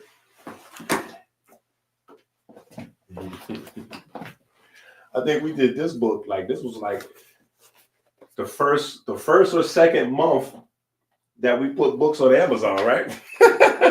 If you don't have this, go and get this book, Melanin vs. Diabetes, right? Melanin, or maybe this might be your free book. If you're a member on the Patreon, this might be your free book, right? Melanin vs. Diabetes, the fiscal edition. Right, and then maybe like a year later, I think we did the Clean Abs Fascia book, right? But in these two books, we talk about this, right? Greater or lesser detail. Greater or lesser detail.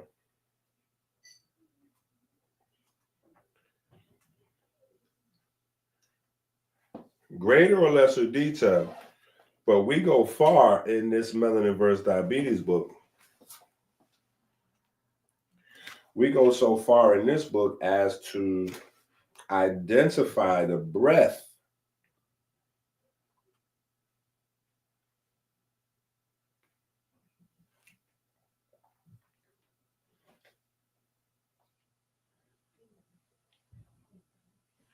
as your commercial exchange unit, right?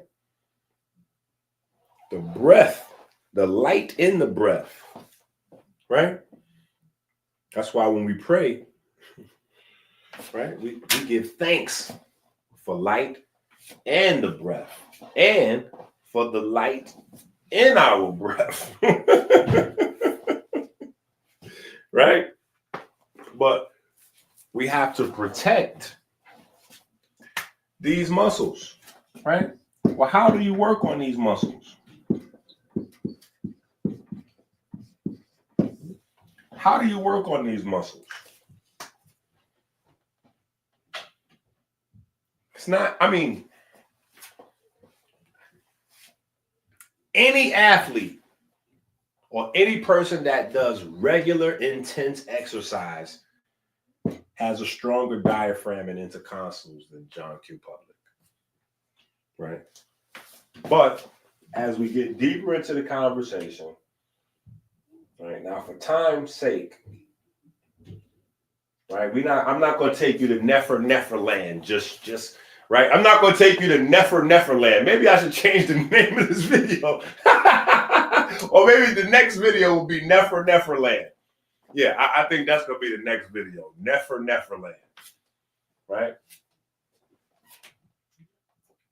But we have to change the focus of the exercise around maximum inspiratory pressure, right?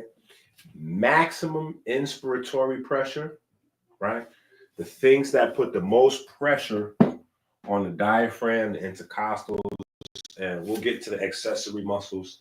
But it's easy to just say the core, right? Because pretty much all of these muscles support your breathing. They're just not the main muscles, right? These are your two main muscles or muscle groups for inspiration. Inspiration, right? After that, expiration is kind of a reflex. Now, where expiration becomes more than a reflex is when you apply more pressure, right? And that's what the martial arts systems was about, applying the maximum amount of pressure, right? Also, generating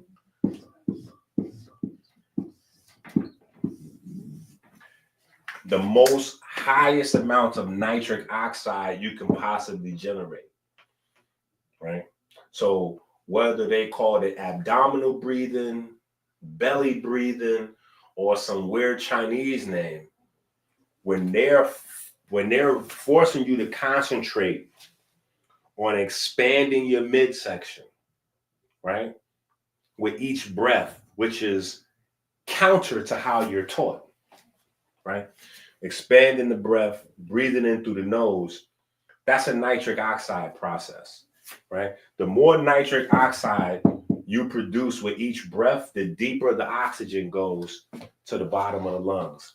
The more oxygen you get to the bottom of the lungs, the more oxygen you get into the blood, because that's what a pulmonary membrane is, right? That's what a pulmonary membrane is. So they had weird names and practices and woo-woo. You know, you see the old Chinese folks out there in the park early in the morning doing their qigong, and this is what they're trying to do, right? The West is the last to catch up. This is why we have, you know, money and millionaires and billionaires, but we have the worst healthcare system.